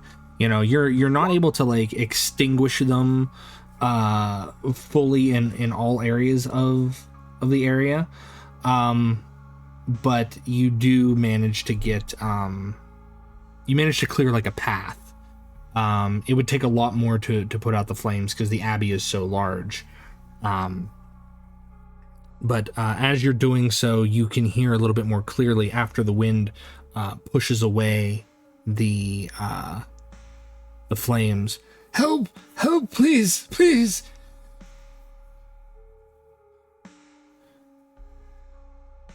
Have the others gotten up here yet? Yes. By this time, everyone gets up there and they see what you have seen. As well as a cleared out area of non-flame, thanks to your Gust of Wind. There's Do we somebody hear inside. the yells? Yes, you can hear the yells.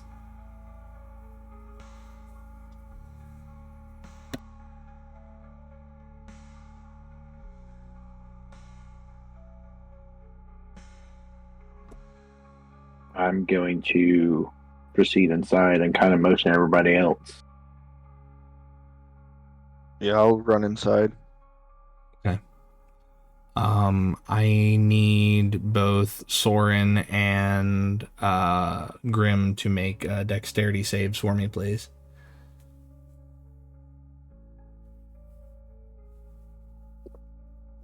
I got a 10. That is a natural 1. Okay. let's resolve the 10 first. Grimm, you're running in after Sorin, and although some of the flames have been doused, the structural integrity of the abbey is starting to collapse. You take 16 points of damage as block and burning debris fall down on top of you, Grimm. Okay. Now to the natural one. The same thing, Sorin. You push your way into one of the rooms. The door is ajar where you hear the sounds of someone calling for help. You push the door open, and as you do so, the masonry begins to give way, and you also take 17 points of damage, but you are pinned.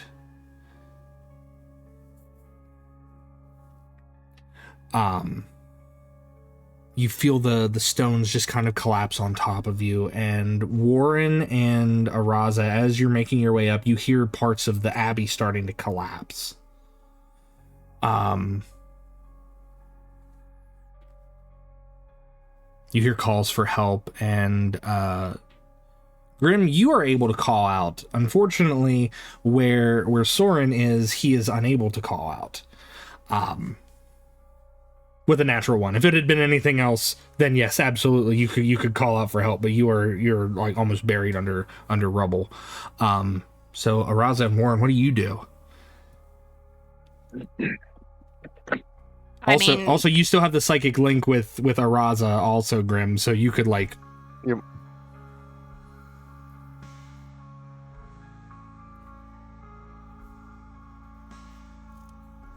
So what do you guys do? Sorry, I'm reading a spell. Okay.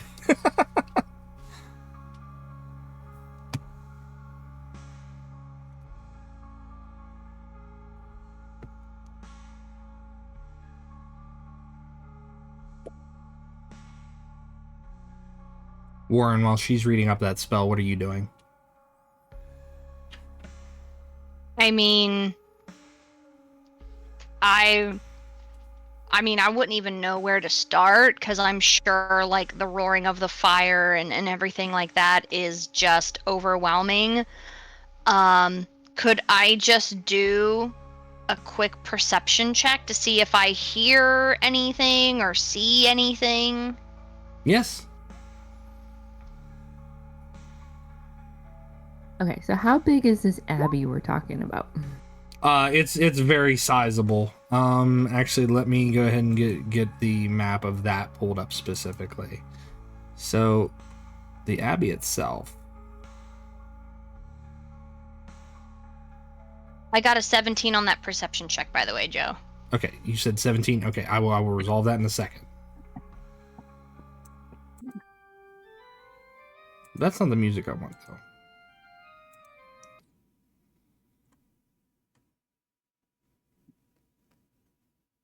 Okay. So all right. that is the abbey. Each square is 5 feet, so it is very, very large. So, according to the spell create or destroy water, I can create up to 10 gallons of clean water in an open container within range. Alternatively, the water falls as rain in a 30-foot cube within range, extinguishing exposed flames in the area. If I cast it at second level higher, I can create an additional 10 gallons or increase the cube by 5 feet. Okay. So, casting it at level 2 would give me a 35-foot cube. Okay. And I have 3 second level spell slots. So my question to you then is, where do you intend on casting it? Because where Sorin and Grimm had heard the sounds coming from were down here.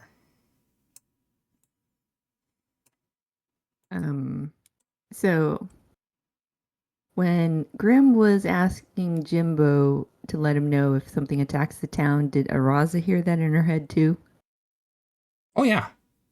Okay. I'm going to ask Grimm, where are you? Where would I be? Let's see. Let me drag you on there. We'll make this easy for everybody. So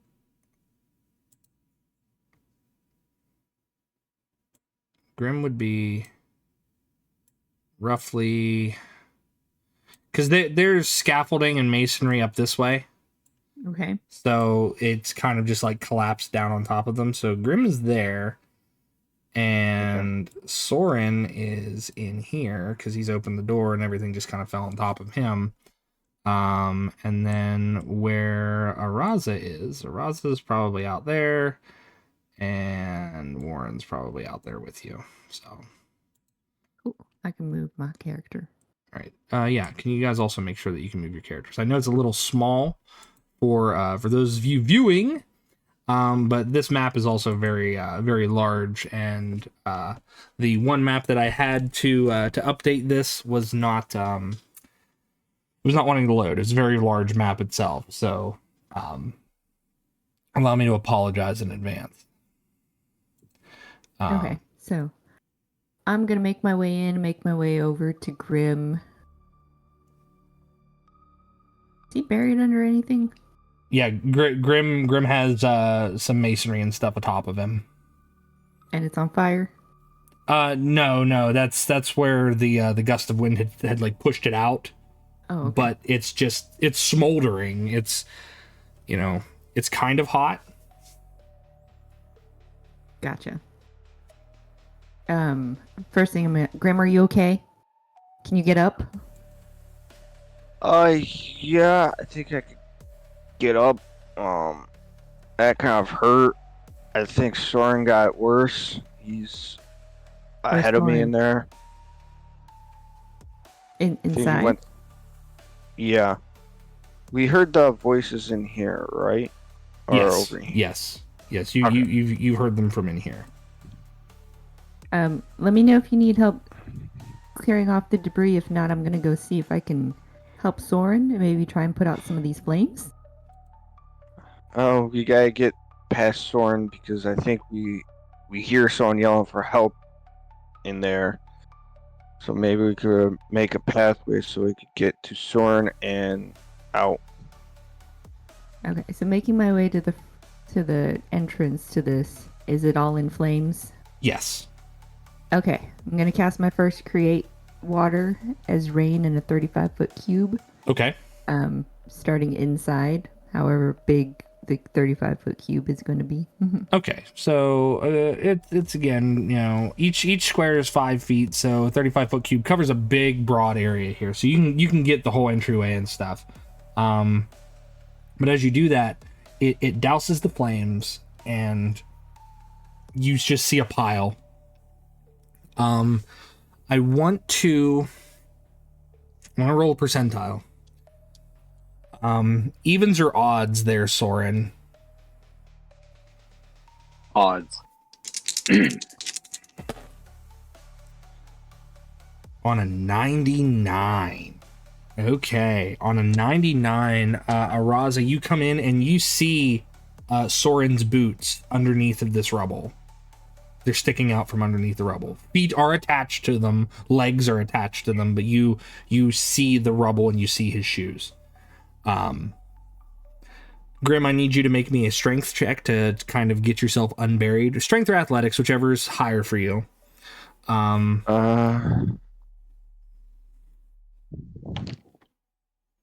Or you could do acrobatics if you think that you could like wiggle your way out of it, but right now it's a lot of weight that's up on top of you. Can I use acrobatics? Because that's the highest one I got. Yeah, absolutely. If you think that you could wriggle your way out of there, absolutely. I got a 19. Okay, you managed to slide yourself free. Warren, what are you up to? I'm just following Araza's lead, since she's, helping Grimm and, trying to find Sorin at least. Like, I'll help her. Like, if she needs some heavy lifting done, I can help her with that, whatever she needs. Okay. Oh, and in other words, I'm like, Warren, I see boots. I think Sorin's stuck underneath all this rubble. Let's dig him out. While I continue All right, to try and put out some flames. Would that just be strength, athletics? Yeah, it'd be strength or athletics, whichever one that is higher for you. I mean, just a regular strength. I think I could probably do athletics. That way I'm taking the time to, like, find something that's not going to, you know, fall apart or anything like that. So I'm going to try to be as careful as I can with this lifting. Okay, Nothing else falls down. And I'm gonna go ahead and move you down here so that way you're with Araza and them. Can I assist? Absolutely, you may all assist. So if you're all going to do so, you can do so with advantage. So go ahead and give me strength or athletics checks with advantage.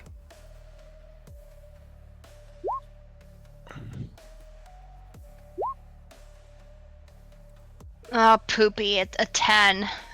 Okay. The first one was an 8, so it's not that much better. You're probably just trying to be too careful. You're not sure if you move something the wrong way that it might cause more damage. You're probably worried in that case. And I bet the stuff's warm too.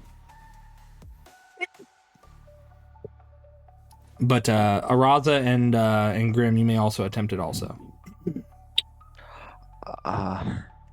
If I were to cast Thunder Wave,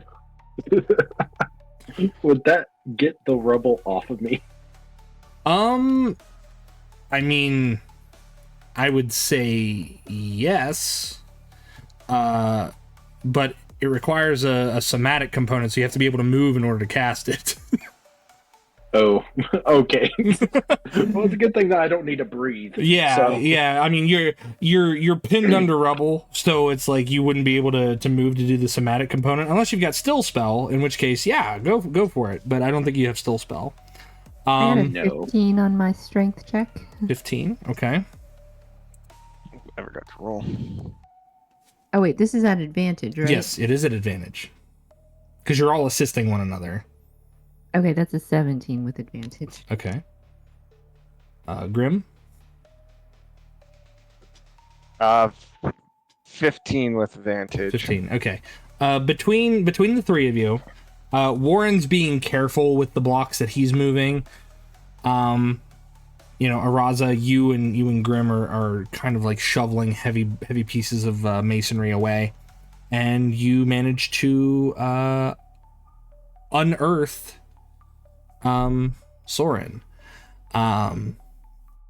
You hear the ceiling begin to give again, and it gives you this indicator that it's probably not far from collapsing once more, but you're not sure exactly where. Probably because a lot of the fire's been put out, so now the wood has time to actually give in on itself, and it's saturating with a lot of the water and giving in on that weight. So when the few of you are still within the area, you like I said, you unearth Sorin. So what do you do? How does he look? Yeah. Help him up. Wow, that was exciting and hurt a lot. Yeah, don't go running into burning buildings next time. Well, fair point. I mean, really, they say heroes and fools run into burning buildings, but only one of them comes out, so but yeah, the area itself, from where you've cast the spell, Araza, a lot of the wood is no longer burning, the stone is no longer burning, but the structural integrity of this building is very questionable at best. None of you are architects, so I can't really give you like the opportunity to roll for that, but just know it sounds bad. I mean, I have skills in carpentry. Okay, you could make a carpentry check. Would that just be? It would be an intelligence or an investigation check. Let me see. And you'd get to add your proficiency bonus doubled because you have carpentry experience. All right, so just investigation plus 4. Hold on.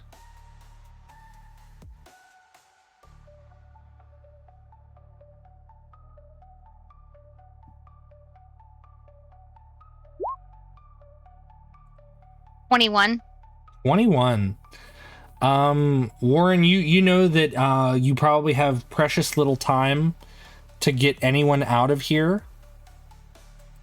because you've seen barn fires, not bonfires, barn fires, like the barns have caught on fire and things like that. You've seen structural fires before, and you know the telltale signs, like the sounds. All of the indicators, anything that would tick a box that would say this building is going to come down, they're being ticked, and it's like one after another in your mind, and you find that you have precious little time to do so. And as you're doing that, you hear that cry once more. You hear, "Help! Help!" And Sorin and Araza, you see it first. You see this veiled woman. She's in a red dress, and she's holding up this heavy beam that seems to be crushing this dark-haired human man. He lays upon the ground, his body broken, scorched, singed, and upon further inspection, you see that the lower half of his body is not there. But yet he calls out for help. I'm going to cast Expeditious Retreat. Okay. On myself. Okay. So there's that.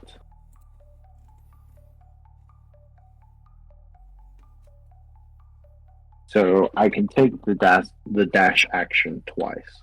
Yes. Okay. Let me see.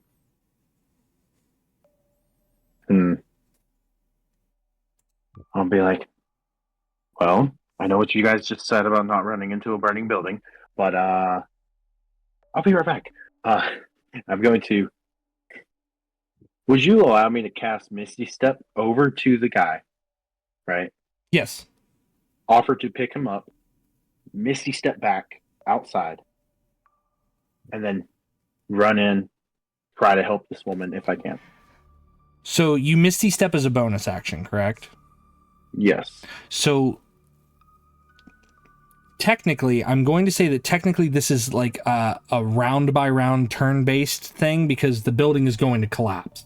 So like the building gets a turn to try to like not collapse or collapse. So you can do it as a bonus action, so you will be able to do it in terms of like a combat turn. Does that make sense? So like yes. you would get your dash action. But you could either dash or do Misty Step because dash is a bonus action. But you do have Expeditious Retreat, so you'd be able to use your action to dash, use your bonus action for Misty Step, and then you would have to use your next round's bonus action to dash, and then use your action to dash. Does that make sense? I hope it makes sense. I might be confusing. So, yeah, you'd be able to get over to him using your bonus action to Misty Step, and then we'll go from there. We'll work it out action by action. So I'm not gonna roll initiatives on this because it's Grimm, and then Araza, Warren, Sorin. And then I'm going to go with the environment.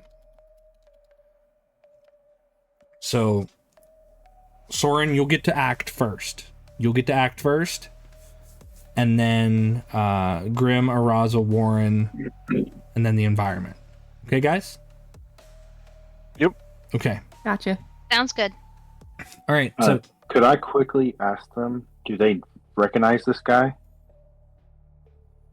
yes, you I can ask probably them. would. Yep.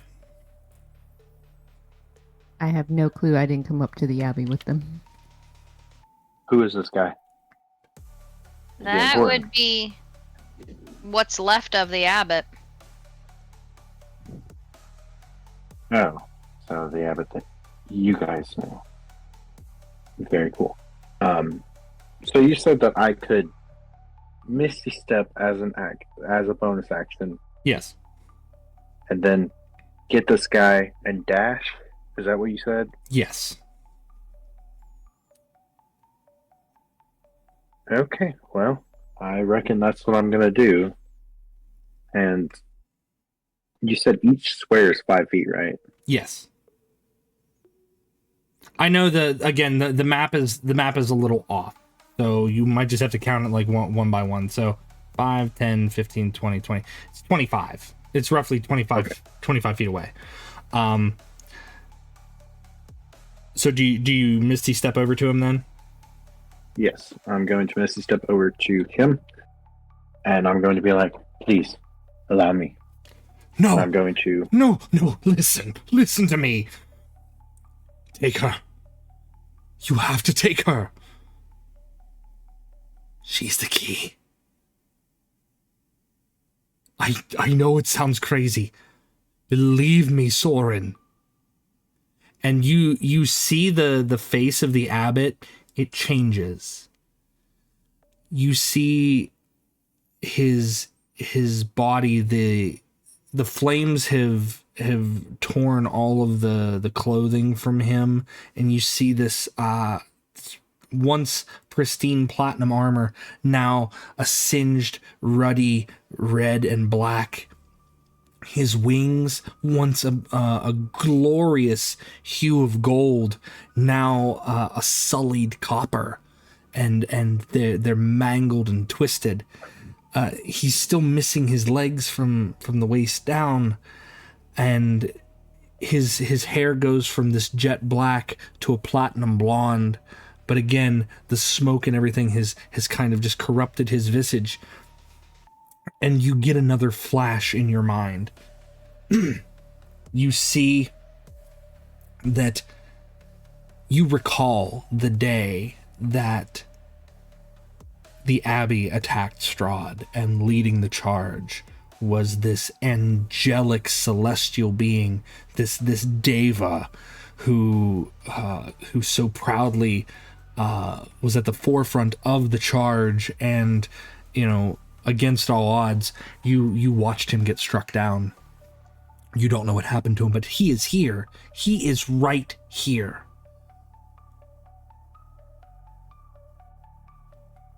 And he reaches out, his fingers covered in a black ichor, and he grabs you by the wrist quickly within these moments as everything starts to rumble around you. Take her, get her out of here. She has what he wants. I didn't think it possible, but she has what he wants. She is who he seeks. And he's like pushing at you. Like if you go to like pick him up, he slaps you and he swings at you with the last vestiges of strength that he has. And you see this woman who's clad in these smoldering like red this red dress and veil, and she's holding this beam up that's threatening to crush him like with this immense strength.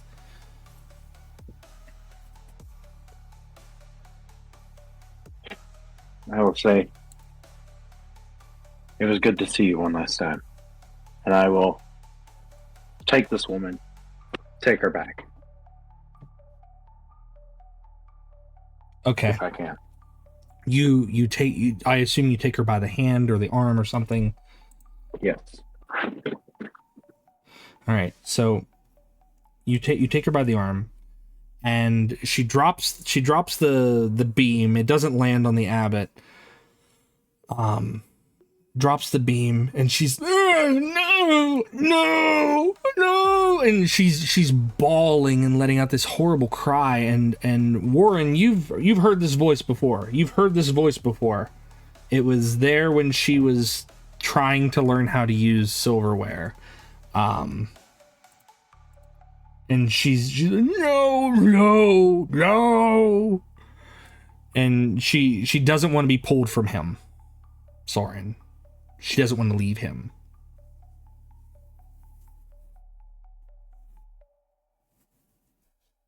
I'm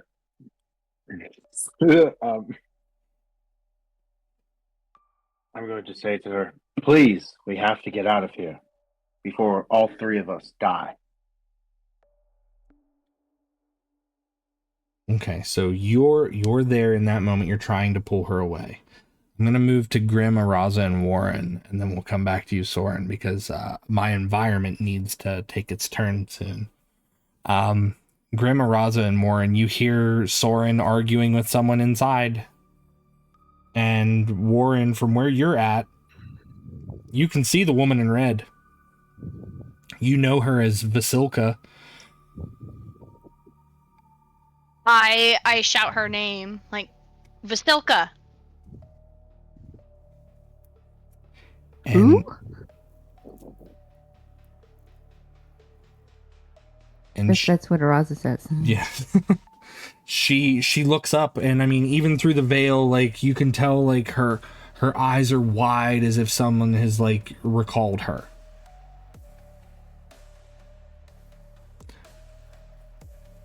Do you three do anything else before I go back to Sorin and then the environment? I'll run in towards the abbot. So before Grimm runs in, Okay. is there fire where Sorin and all them are? Yeah, pretty much everything is on fire in that area, yeah. Okay, I'm going to create water again and make it rain Okay. in that area. All right. I need even or odds from you there, Araza. Even. There's a 1. So, you cast create water, and the structural integrity of that part of the building is just giving way. Like, it starts to collapse from this side further in, a lot closer to where they are. Grimm, you've run in. Again, against all common sense, it's like heroes are like, I must go in there and save somebody. Yeah, that's good. I like that line of thinking, but it's still a burning building. I was more, we need information from him. I'm gating him out so he could get information. I'm a hero. That's fair. So I would just grab the abbot, and because I could do dash with my action and my bonus action and my speed, I got up to 90 feet of movement. But you are carrying somebody, so that movement is halved because he is not going willingly. Obviously, you go to pick him up and he swats at you. Well, we're getting both of you out. Tell him she's not coming without you.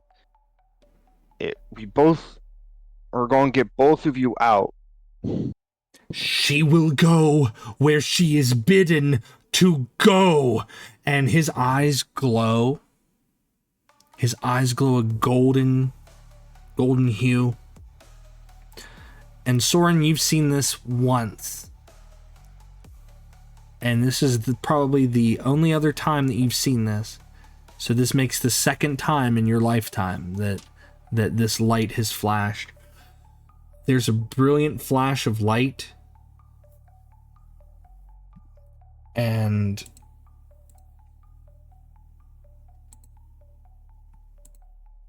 as this happens, I have to move him really quick. As this happens, The three of you are jettisoned out this way. There's this eruption of glass from the stained glass windows. There's an eruption of stone and fire, and Araza and Morin, I need the two of you to make dexterity saving throws for me, please, as everything is like thrown away from all of you. 3. Morin? 11. Is it Araza? So you're flung backwards, Araza and Morin, and you take 20 points of damage as you are roughly thrown and you collide with some stone and debris. That is 20 points. Wow. Okay.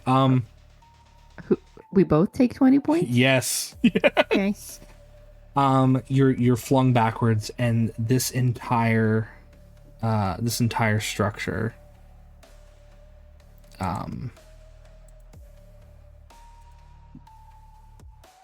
if I can get it to work, this entire structure just fully collapses.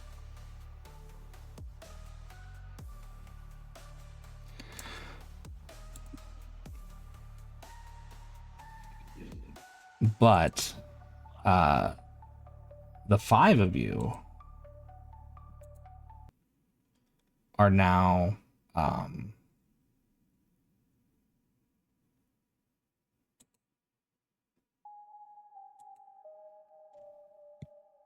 you are flung out from this collapsing part of the abbey.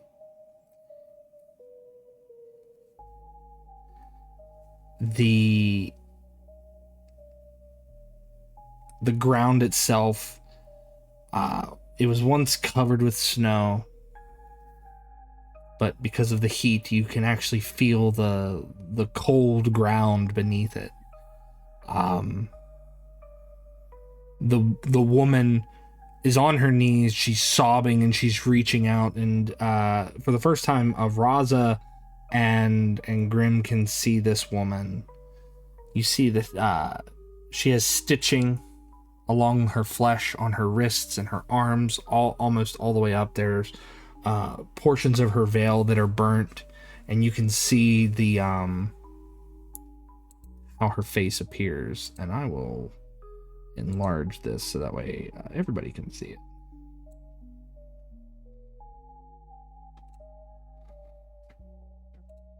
Let's make her a little bit bigger.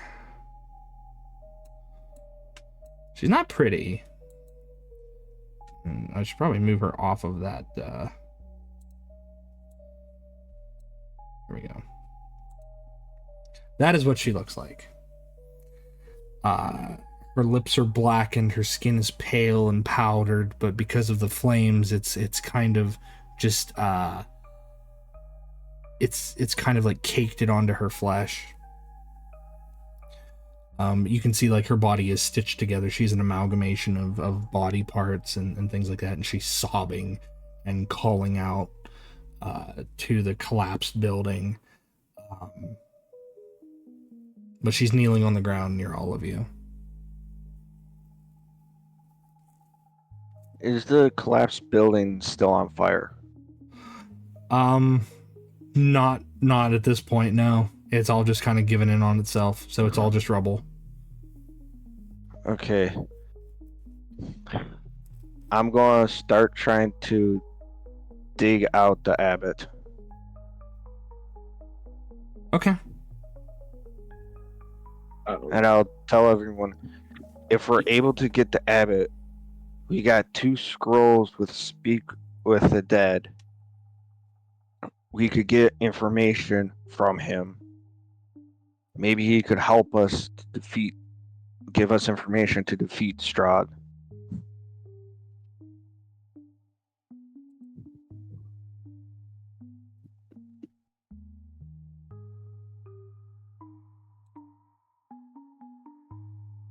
I forgot we had those scrolls. Mm-hmm.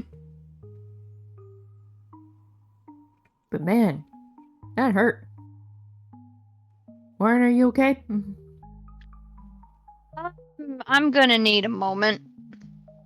Yeah, you and me both. I'm just gonna sit here. I'll make my way over to Vasilka and just be near her since she, remembers me, just to let her know that I'm there. Okay.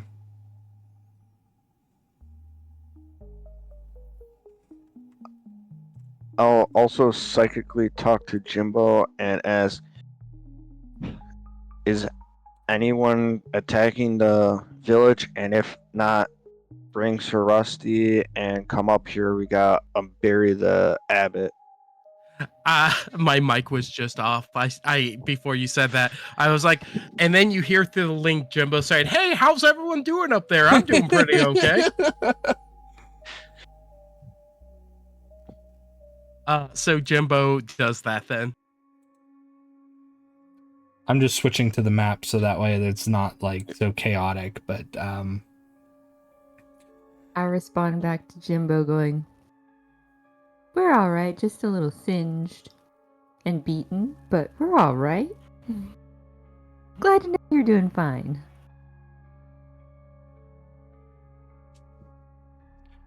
So Grimm, you begin digging. You're shoveling heavy pieces of stone and masonry. A lot of it is a lot for you to handle. Yeah. If you are determined to get it taken care of, and you are digging on your own. I don't know if anyone else is giving assistance while they're recuperating from, heavy damage, which you've sustained some damage yourself. Yeah. You can dig down to the abbot and get to the abbot, but you will take a level of exhaustion. Okay. What if Rusty and Jymbo help?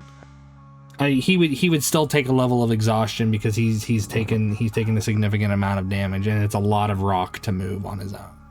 I know that even if they assisted, it would keep him from gaining another level of exhaustion, but he would only gain one level. But yeah, Jymbo and Sir Rusty can help. And eventually you dig out the singed, crushed corpse of the abbot. And when you look at him, Grimm, you see the same platinum hair, the golden eyes, the once brilliant armored upper form, the wings that were probably regal once upon a time. And as you bring them up out of the rubble, it is a being that is unknown to Warren, because that is not who Warren saw. Yeah, I even say out loud, "Who's that?" And as I bring them out, I'll keep them so the bride won't see them. And how long did it take to dig them out? With assistance, it's taken a couple of hours. Okay, so the psychic link should still be up. I will psychically talk to Araza and go, we got the abbot out. I don't know how to cast spells or do any real magic. Maybe you or Sorin could come and use one of those scrolls to speak with the dead, with the abbot, and we could get information from him.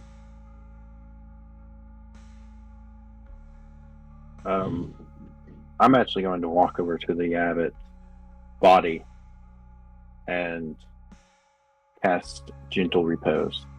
Okay. I stand up from my sitting position and I say out loud, "Yeah, I'll take a look at the scroll." So the abbot's body is protected from decay and can't become undead. Okay. Noted. But again, it is only like half of a body. It is charred and singed. Gentle repose keeps it from, further decay, but it kind of leaves it in the state that it's in currently. But that's okay. That's okay. So it won't become undead, and it will not decay for the length of the spell. I have a plan. I'll take out one of the scrolls, and because I bet Araza's got there and Sorin's there, I go, can either one of you use this? It's a scroll of Speak with Dead.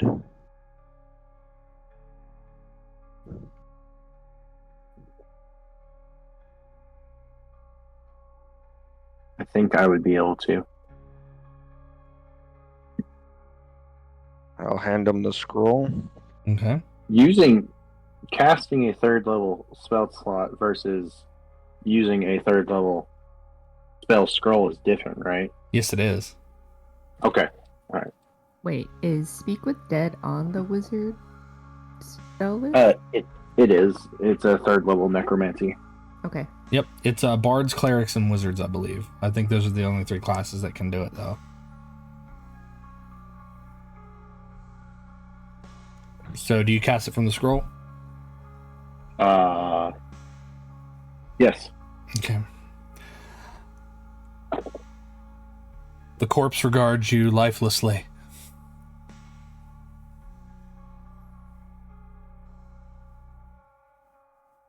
It is receptive to questions. What questions do you guys have? You can ask it 5 questions.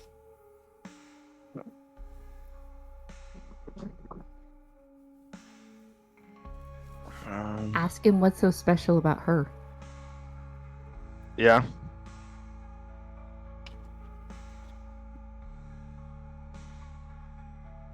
Okay, so again, like the Strahd stuff earlier, I just need you to say, I ask, and then the question. We each can ask it a question, or is it just me? No, you can all ask it a question. You can all ask it a question. Okay. I'm not going to limit it to, hey, only the caster of the spell can do this. You're all there. It's technically responding to you. Okay, I ask him what's so special about her. And I point to Her soul is his love's soul.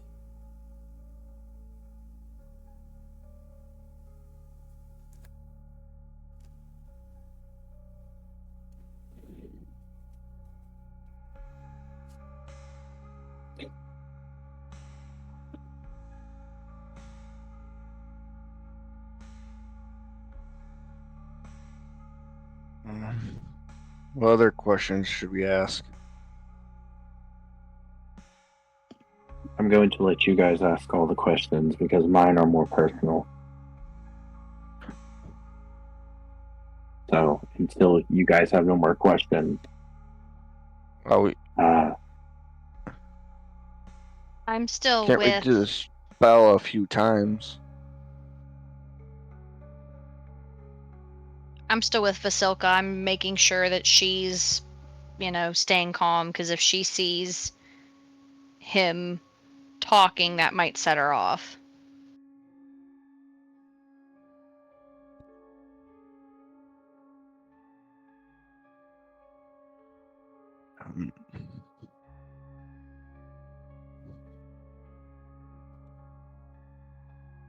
Okay, so he's Maybe, like, answered what do one we have? question. Yeah.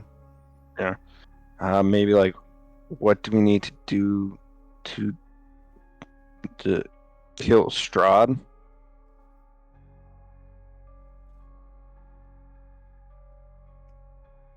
that's a good question. ask it. You want me to ask it? Yes. Like I said, all I need is for you to say, I ask, and then I'll have it respond. I just don't want it to be like I interpret what you're saying and then answer a question that you didn't mean to ask, because I don't want you guys to waste your questions. You know what I mean? Oh, like a D&D movie. Kind of, yeah. You know, it's like yes, no. I don't want to do that to you guys. That's not fair. I put you guys through enough by having you in Barovia. I don't need to take away your questions that you want actual answers to.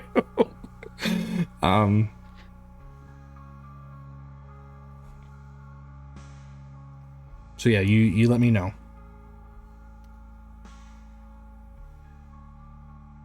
We could also ask who lit this place on fire.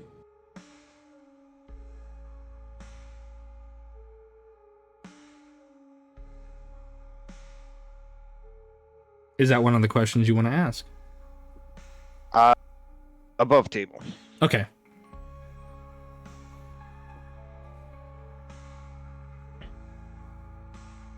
Above table, we could, like you said, ask him how do we kill Strahd.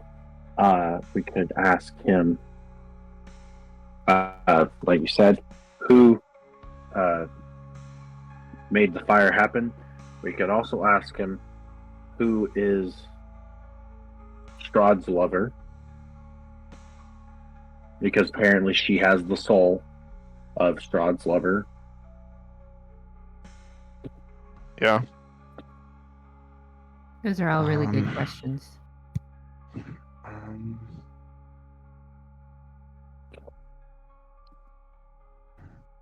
I know Sorin's going to ask him on like the very last question.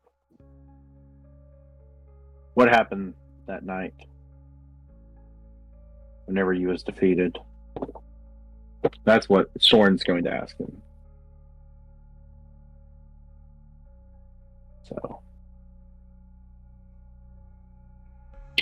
So which question do we want to start with?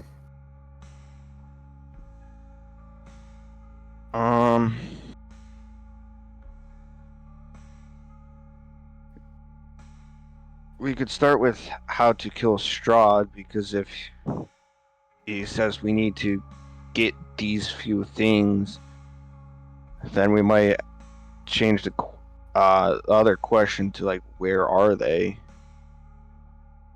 Okay, let's start with that one. Okay. I'll ask him, how do we kill Strahd? Vistani. Madam Ava knows the key to eliminating Strahd. He is the land.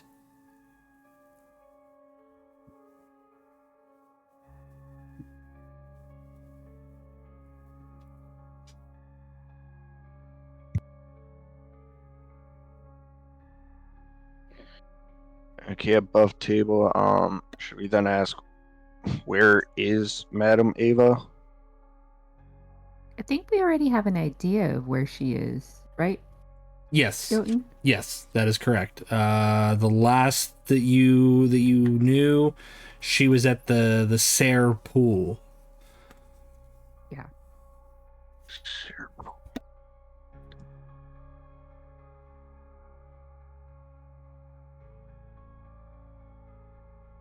Oh, that's far away. Yeah. Sorin will ask it, who is Strahd's lover?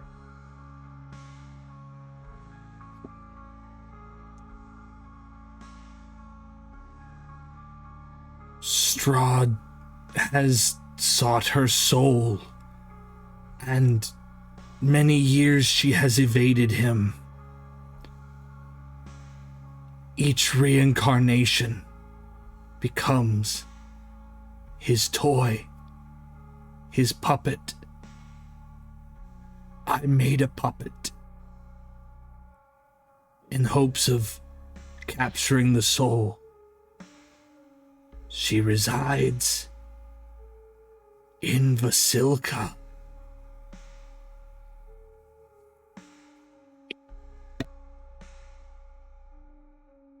So no name with that. No name. Okay.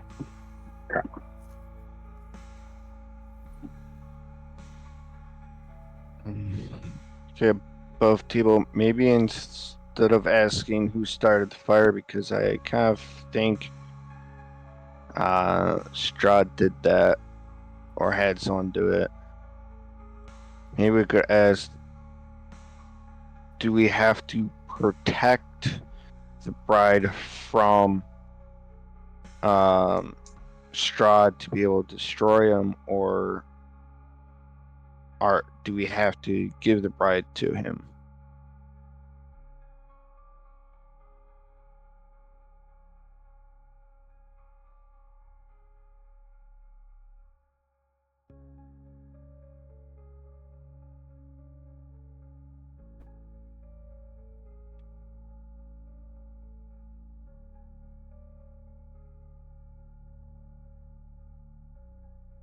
Do you want to ask that question? Above the table, asking the group. Okay, because that will be the fourth question. Yeah. And we got 5, right? That is correct. That is Yeah. correct. Okay. Do you think he might know what happens if a vampire bites a werewolf? Oh my god. I'm just asking. That'll be the 6th question. Sounds good. Again, I keep wanting to ask that question when we have limited questions on our last one, but I just haven't yet. One of these days. Do we know how Strahd got his power? I don't think you do. I'm curious if Madame Ava will know that too. I mean, this is a very Jymbo question, but can we just ask him how to break the curse?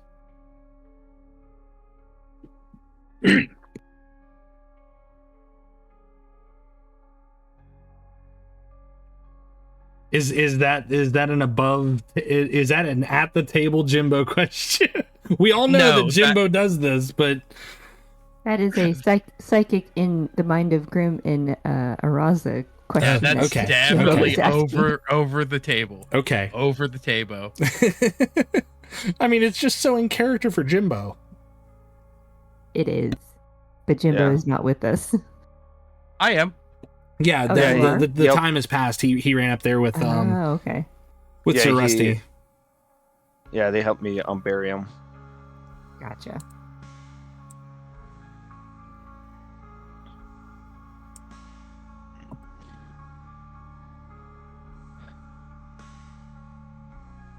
Should we ask who started the fire, or what do we do with bride?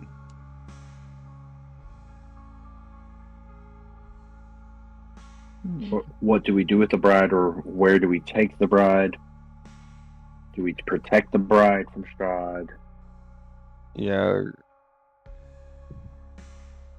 Or like, what happens to Strahd if he gets the soul of his lover? 'Cause I have a feeling that isn't going to be good for us if he gets the soul.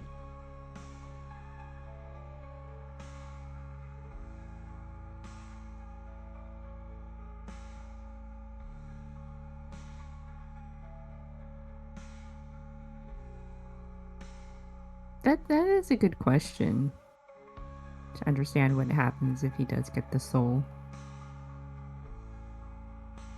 And it's always so hard.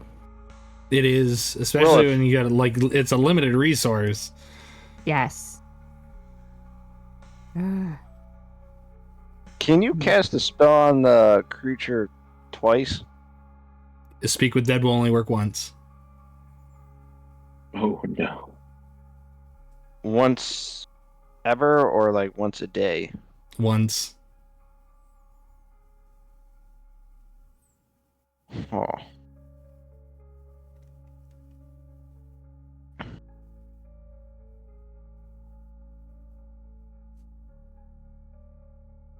I think we gotta go with what would happen if Strahd gets the soul.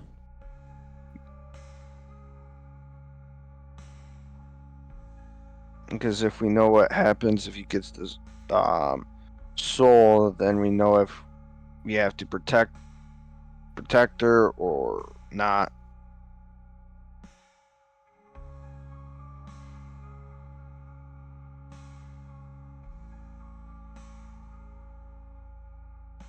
I'm okay with that.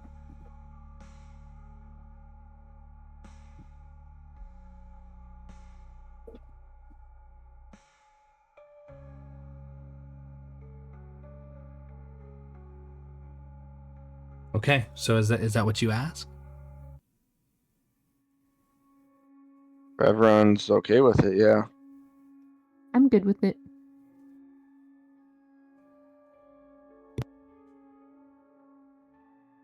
Okay, then I'll ask it. What happens if Strahd gets the soul of his lover? She is not ready. If Strahd gets the soul, he will be dissatisfied. She should not come to harm. For if she dies, her soul will have to reincarnate. And it will take years until one can cure this land of its curse. She must be safe.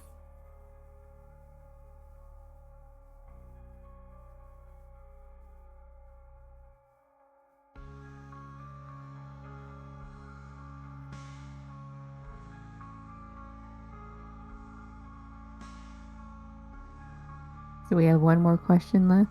Yep. Yep. Sorin, above table. Did Sorin want to ask anything? No, because I thought you could do speak with dead multiple times on the same target. So he's, I don't know. No, he won't. He won't ask that question. Are you sure? Yeah. It seems There's like more. it seems like there aren't other questions that are pressing, though, at least not to my knowledge. But then again, I'm not a player character. I know what's going on. Yeah. I We know where we have to go to find the way to destroy Strahd. I mean, Kinda above the sounds like- table. Yeah. Sorry, I mean above the table, off the table, we could at least ask him, who did this, or at least what led to this, because maybe it was Strahd, maybe it wasn't, like maybe it was a freak accident. Because if he did it, then why wouldn't he have taken her if she was the key? Like, he's so close, but yet so far, if that makes sense. Yeah, but like what the abbot said, he isn't ready yet. So if the abbot knows he's not ready, he could have not shown that or told that your lover's soul is in here, and that's why he burnt the place down.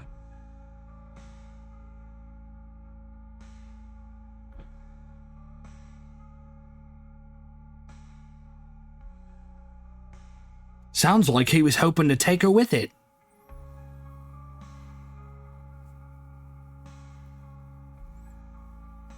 Burning the place to the ground?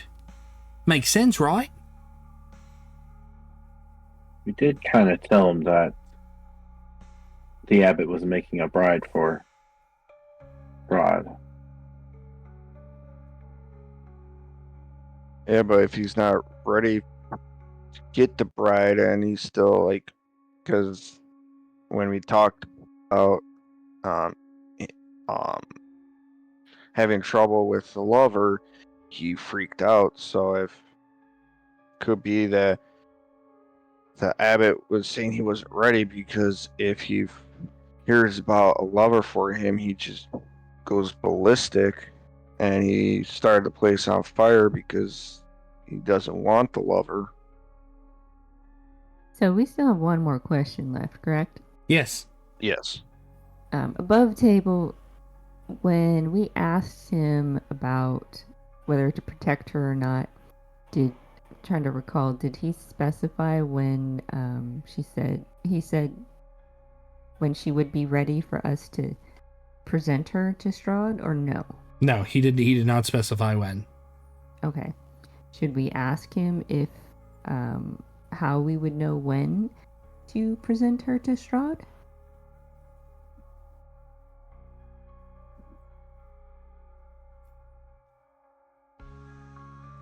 What do you guys think?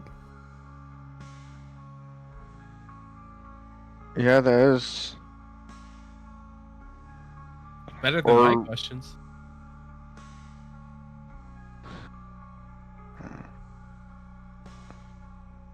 Or I guess along the lines of like how will we know when she's ready to or the other thing is maybe it is a good idea to ask about who tried to burn down the abbey, and maybe word it so it's like who tried to burn down the abbey, and was the bride the target or something like that? Or to save you guys a question, Strahd did it. Okay. I'm going to save you guys a question so you can ask a different question. Strahd did it. Yeah. Strahd. It was 100% Strahd. There is like from the interactions you had with him. Well, I mean, you haven't seen him be unhinged, and this is the most unhinged thing you've seen him do, other than act like a cat in the fog. That was great. But no, I'm going to save you guys a question. And can we kind of infer with that he burnt down the abbey to try to kill the abbot and the bride? Yes. So, okay. Given everything that you know, and you're asking these questions, and it's reasonable to say, okay, like when your characters have these discussions of like conspiracies and things like that, it's that is a thought that your character could have. If that is something that you believe could have been the case, you can have that thought. So when you picture it, it's, I think Strahd attacked the abbey to burn it down. Makes sense. Strahd found out that the abbot was making a bride for him, and his reaction, it was not a positive one. So obviously he didn't want that. So Strahd took matters into his own hands to, case in point, burn the abbey down in hopes of taking whatever bride was being made for him and hoping that it would just be destroyed. However, Vasilka still lives. Mm-hmm.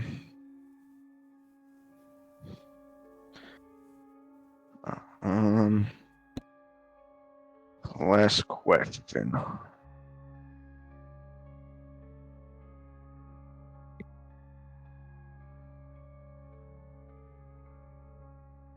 And maybe we could ask, when will we know when it's the right time to give the bride to Strahd?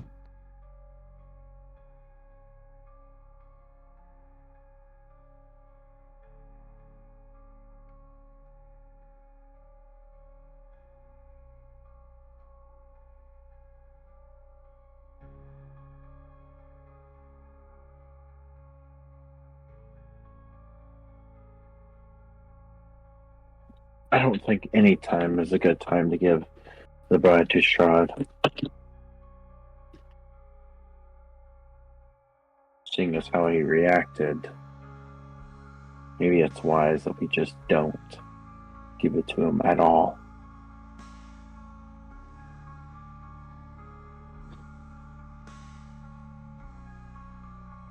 And the only thing the abbot did say was that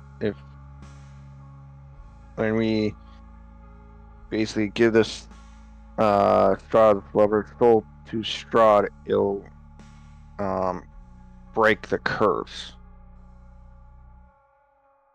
So I think eventually we'll have to give the bride to Strahd, but it could be after we defeat him or after we do something. Then we could give the bride to him. Maybe we ask, how do we break the curse? And that's above table. I mean, Jymbo will ask that right now. If we're on board, I'll ask that. I mean, I'm all for Jymbo to get a question. Go for it, Jymbo. Yeah, Jymbo! Jymbo, go! Yeah, I have a question. It's not about vampires and werewolves, but I really want to ask that. Instead, how do we break the curse? And if you can't answer that, what happens if vampire bites a werewolf? I'm just saying. But that first one first. You get a vampiric werewolf. No, he just the corpse is silent for a moment. Strahd must meet his end. He seeks his lover. She will mature within that body, fermenting like a fine wine. She will grow into the body and make it her own. Strahd will see her for what she is. And upon accepting it, he will be weakened. When Strahd dies, this land will be free. Strahd is the land. Strahd is the land. Strahd is the... And then it goes quiet. You can ask no more questions.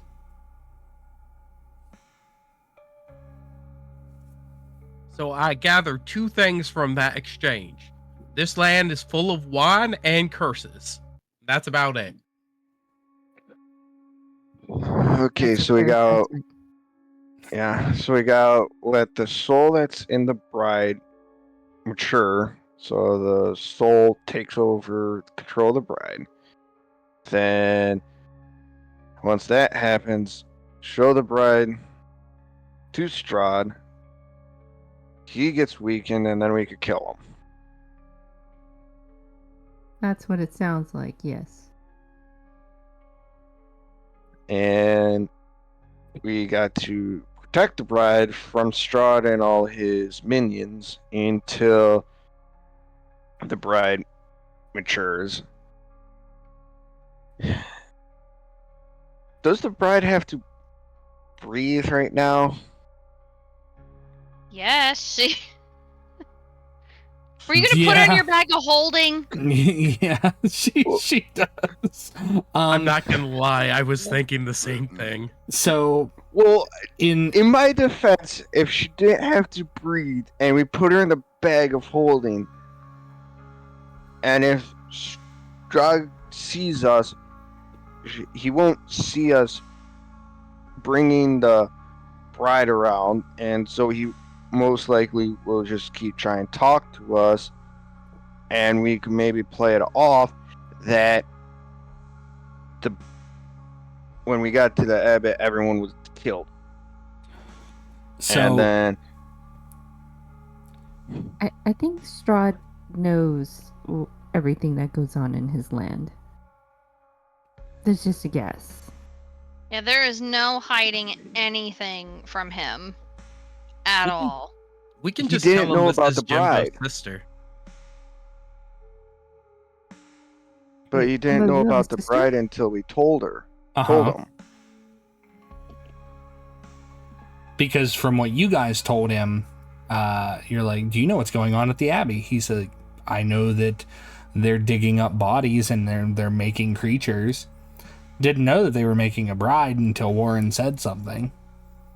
Yeah, so he knows a lot that's going on, but he doesn't know everything. Right. But because she has to breathe, can't stuff her in the bag of holding. Darn, how inconvenient. Yeah. Wait, How dare she breathe? so we have a bunch of costumes, a bunch of stuff we looted from the tower. And we also have the Harlequin mask I've been carrying around. Oh. Do we want to dress her up? Another kind of messed up idea that might work too. You could kind of like, I have a disguise kit. We kind of put some makeup on, so can't tell it's her. And if it's possible, because the chicken was in the helmet of Sir Rusty, what if we put her in Sir Rusty? Oh, I don't know about someone being all up inside me. Consent, please. I don't think Vasilka would be too happy with that either. I think just like changing her clothes and putting the mask on her would be the easiest option for right now. And Yeah, do the mask thing, yeah. I mean, we can easily tell the mayor that, hey, she's the only survivor of the fire, which she is, as far as we know, and that she was burned really badly, so the mask is to protect her burns and everything. Like, we put, like, are there any, like, long-sleeved dresses, or, like... I got 3 sets of fine clothes, 2 sets of traveler clothes, several shoes, several wigs, what else?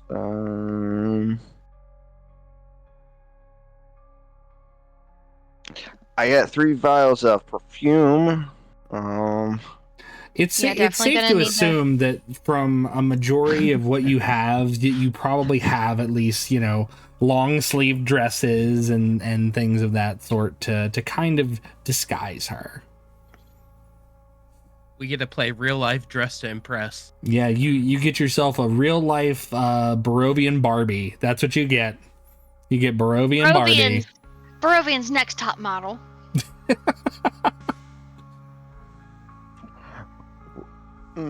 Maybe with the clothes that we got, we could get her like a outfit that kind of matches us a little bit.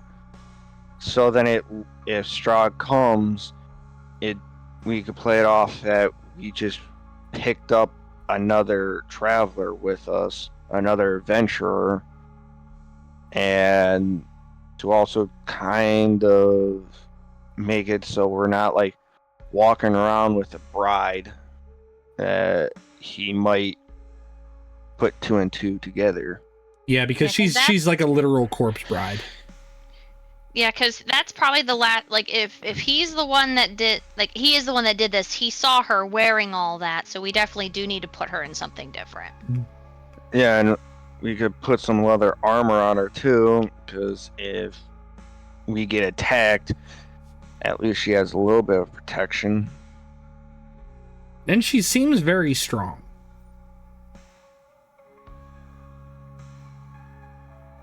Like, unnaturally so.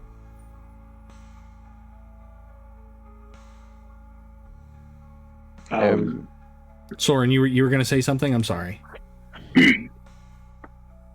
So, with the spell that I've casted on the abbot's body, it cannot decay for 10 days. Correct. If you would, oh gosh, what's his name? Grimm? The character that Austin's playing. Yeah, Grimm. Grimm. If you would, Grimm, put his body in the bag of holding. Okay. Would the body decay in the bag of holding? No. After Okay. after a 10-day period, you would have to take it out and cast a spell again. Yep. Oh, okay, then yeah. But like if Yeah. since Sorin cast Gentle Repose, it lasts 10 days. And then at the 10-day mark, you have to dump the body out, cast it again, throw it back in, and then it lasts another 10 days. Okay. Yeah, I'll throw the What's Abbott. the plan with the corpse though? Why are we doing that? Because if Araza,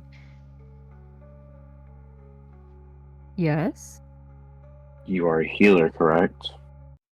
I am. Do you know of ways of bringing people back to life? there's half of him.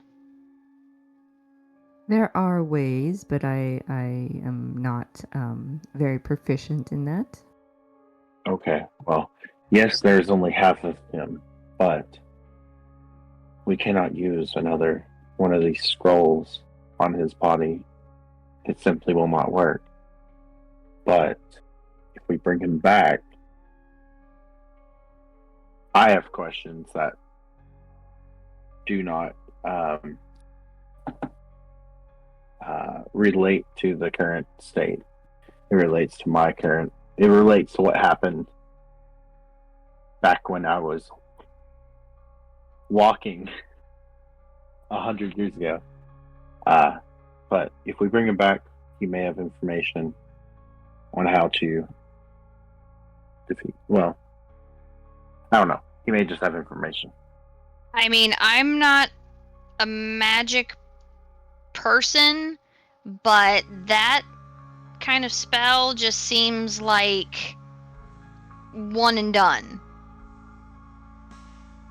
Like, I don't know if you keep trying to do that, it's going to work. But I'm not a magic person, but from what I've seen Araza do, and from what I've seen other people do, I don't know if that's possible, and I don't think we need to distress Vasilka anymore during our travels. If we have to get him out and you cast your magic on him, I don't think she needs to be seeing that and getting distressed anymore.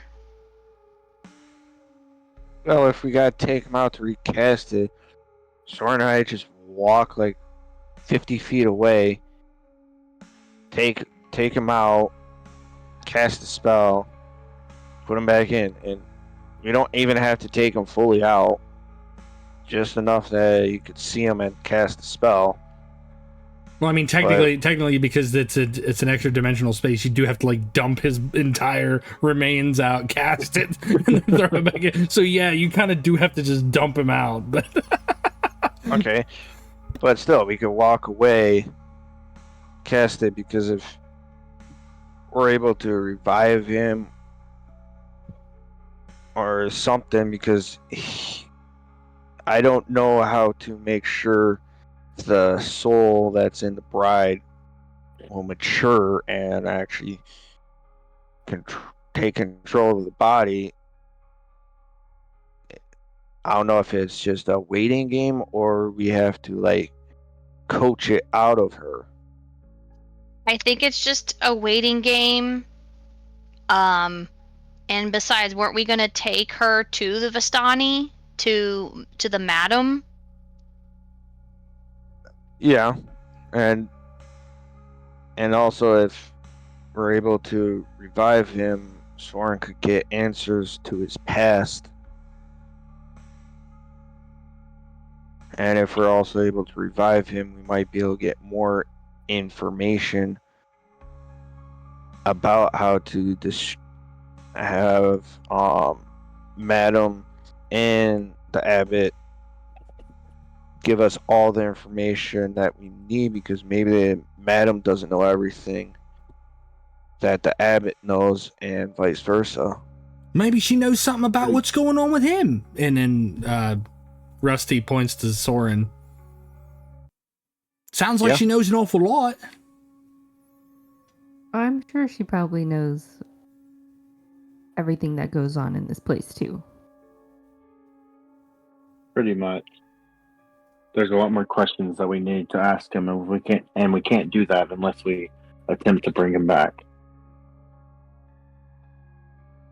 And if that involves me and Grimm walking off so I can recast my spell on him so his body does not cave, and so be it. But I do have to say it might be a while before I am skilled enough to bring him back. Well, maybe someone with that madam could do it. Could be. It's possible. I mean, we don't know much about the Vistani ourselves, so... You know they brought you here, or might have brought you here. Warren, you're standing with Vasilka, right? Yes, I'm just trying to make sure that she's, She reaches up and she just takes your hand. And I just give her like a bit of a reassuring squeeze, and I kneel down in front of her, and then I ask her, it's like, we're going to get out of here because it's not safe for you here. We're going to take you somewhere safe. And again, I don't want to talk down to her, but I want to talk to her in a way that she understands. I mean, she's definitely talking more than from what I saw the last time I was here. Mm-hmm. And I'm also going to let her know it's okay, and to help keep you safe, we do need to help you change your clothes. We have some things, and you can choose what's going to work best for you, but we just need to make sure that we can get you there safely, which means we might have to change things just a little bit. Safe. Keep you safe. Yeah, we're going to try our best to keep you safe. We're going to find someone who can help you. She shakes her head and she taps her chest. Keep you safe. And she taps your chest, Warren. I kind of just give her like a little bit of a grin, and I'm like, I keep you safe, you keep me safe. I've got your back, you've got mine. And she just nods.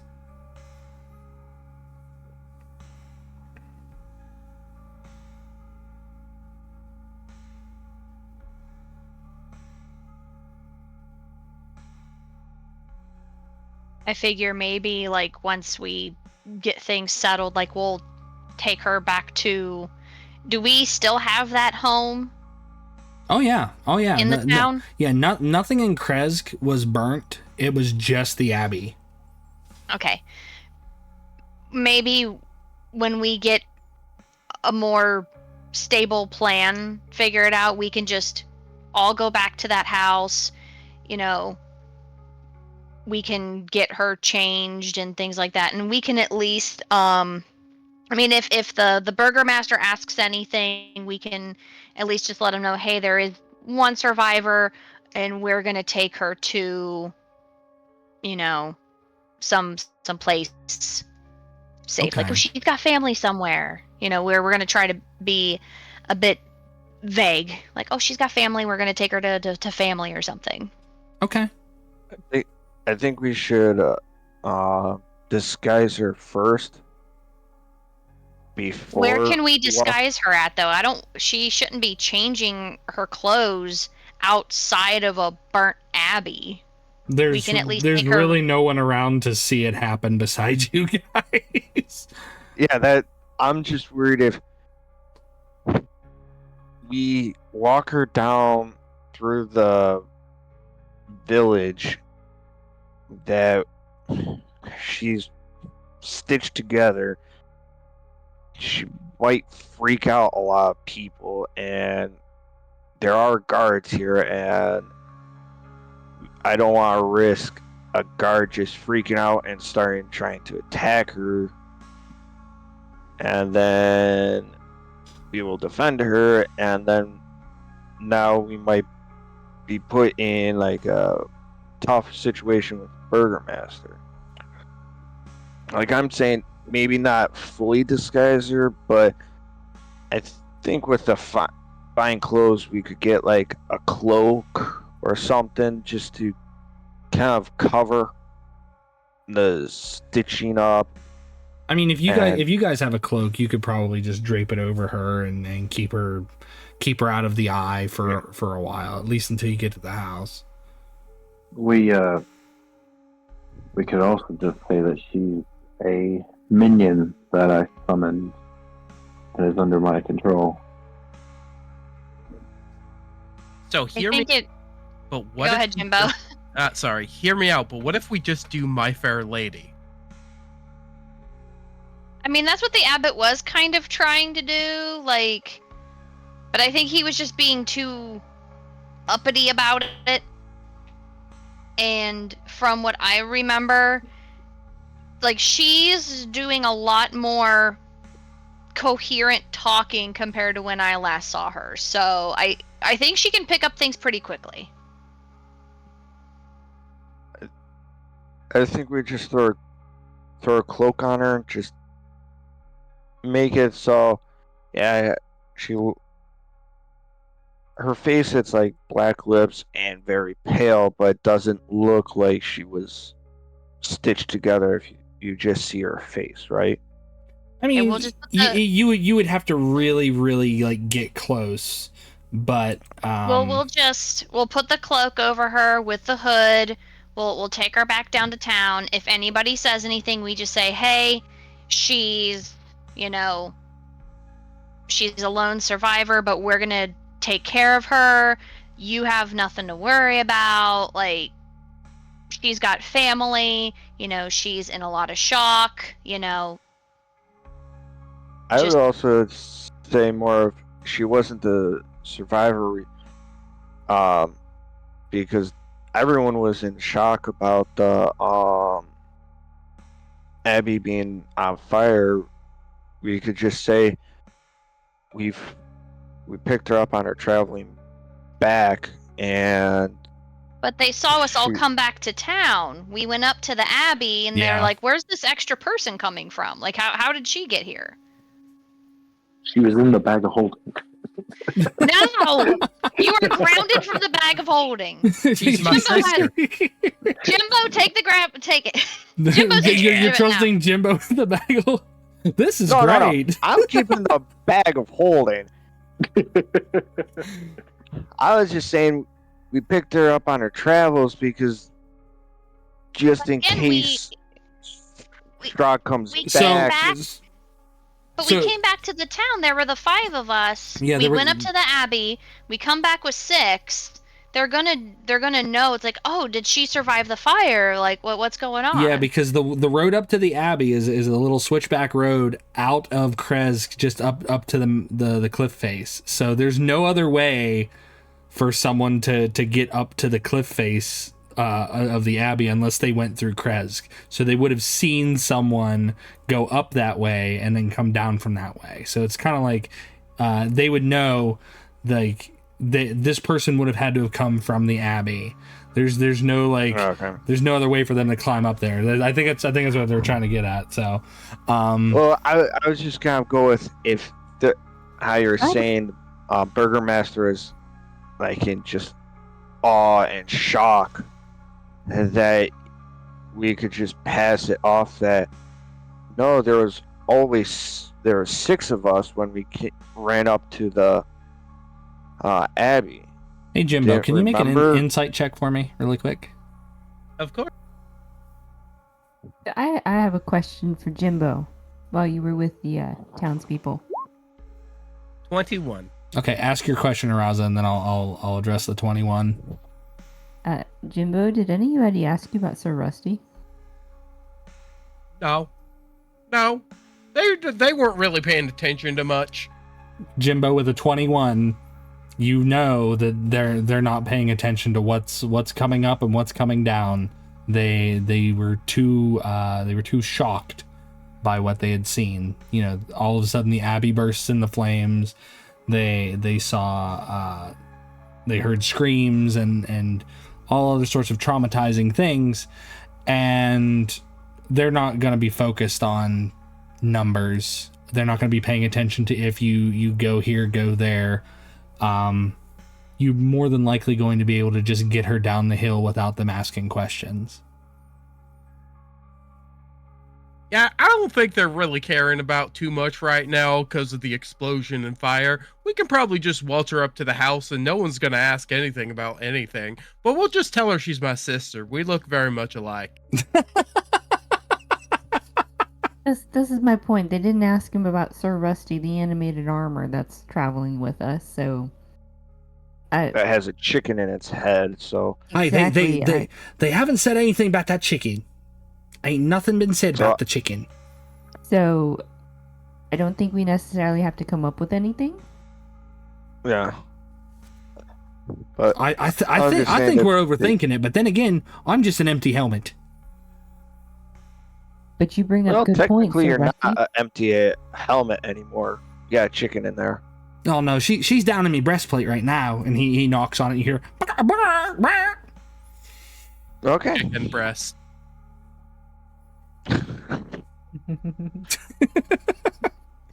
So I say we just head back down, okay. rest for the night. Yeah. Head back down. The group of you head back down the switchback trail, back to the somber and quiet village of Krezk.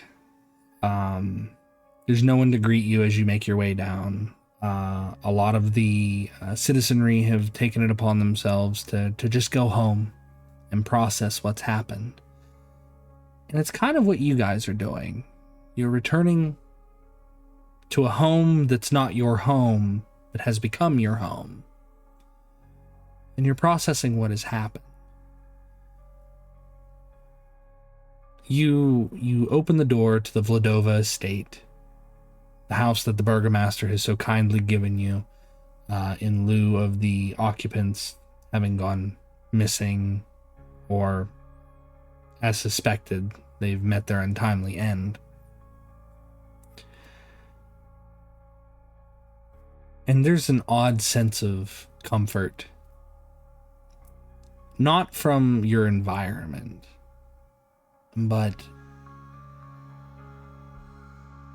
the gathering of familiar faces that seemingly just mill about the house. Whether it's someone tending to the fire to add a few more logs, or making a meal for those of you to enjoy, or even just knowing that you exist in the same space and you aren't at each other's throats. All of that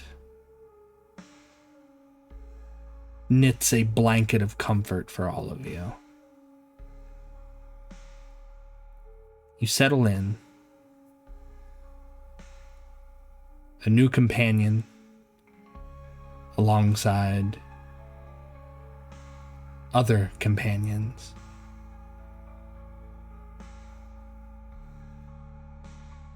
And you rest.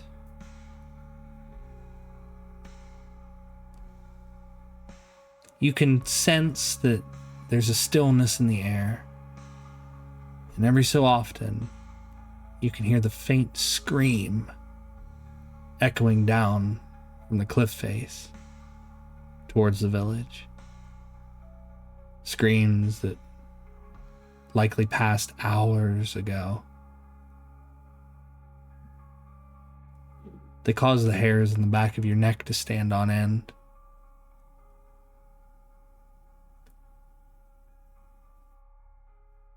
But the worst part about it is that you were told that something like this could happen. an exhibition of power. And something tells you that it took less than a snap of a finger.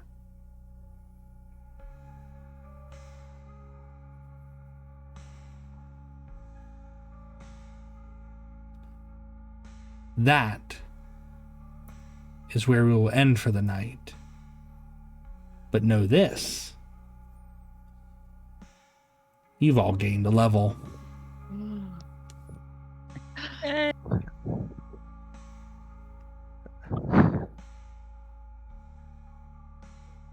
Did we also long rest? Oh, yeah. Okay. Yes. Yeah. Yes. No, I give you a level, you get no rests. No one rests ever again. But no, you gain a level. You all gain a level.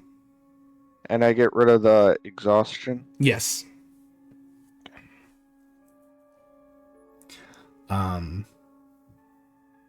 So, as far as we know, are there any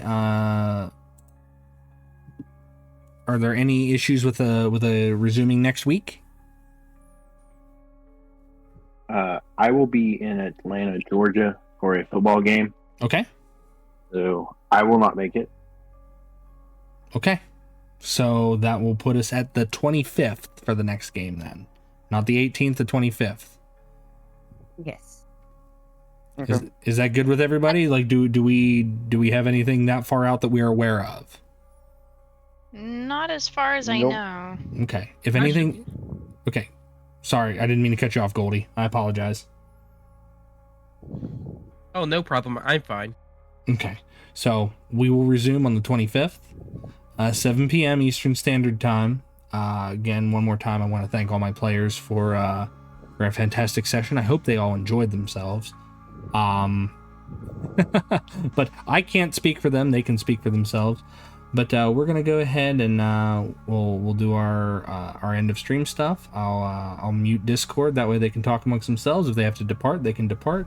And then beyond that, guys, we'll be back on the 25th of October with more Curse of Strahd with a newly leveled up party. So players, if you have any questions about your level ups or anything like that, feel free to send me a message. If you need anything from me, always send me a message.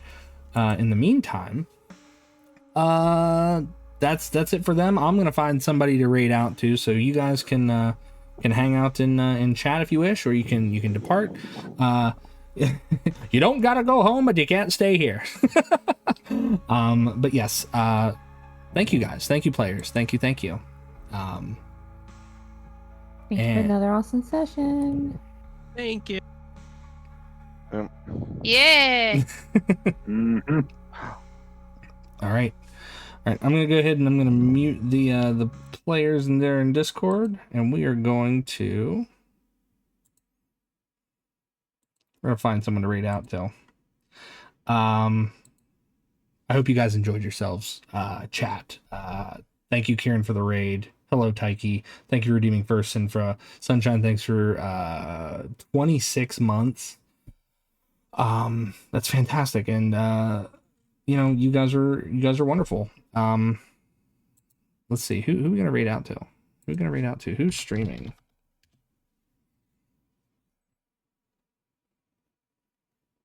You know what? We're gonna raid Miss Chai. I haven't raided Miss Chai in a hot minute. She is playing Fortnite. I myself am not a Fortnite player, so we're gonna raid into Miss Chai. She is a she is a Moogle VTuber. She's a very good friend of mine, one of my first VTuber friends, and I think she'll really enjoy us dropping in.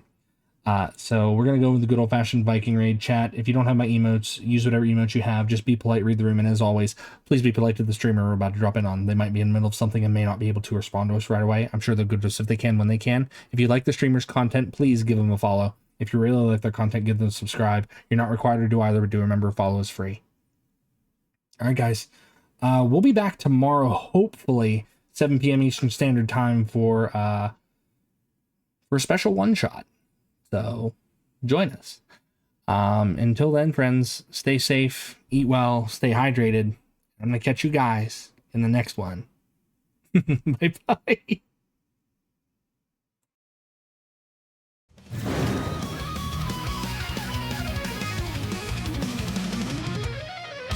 Roll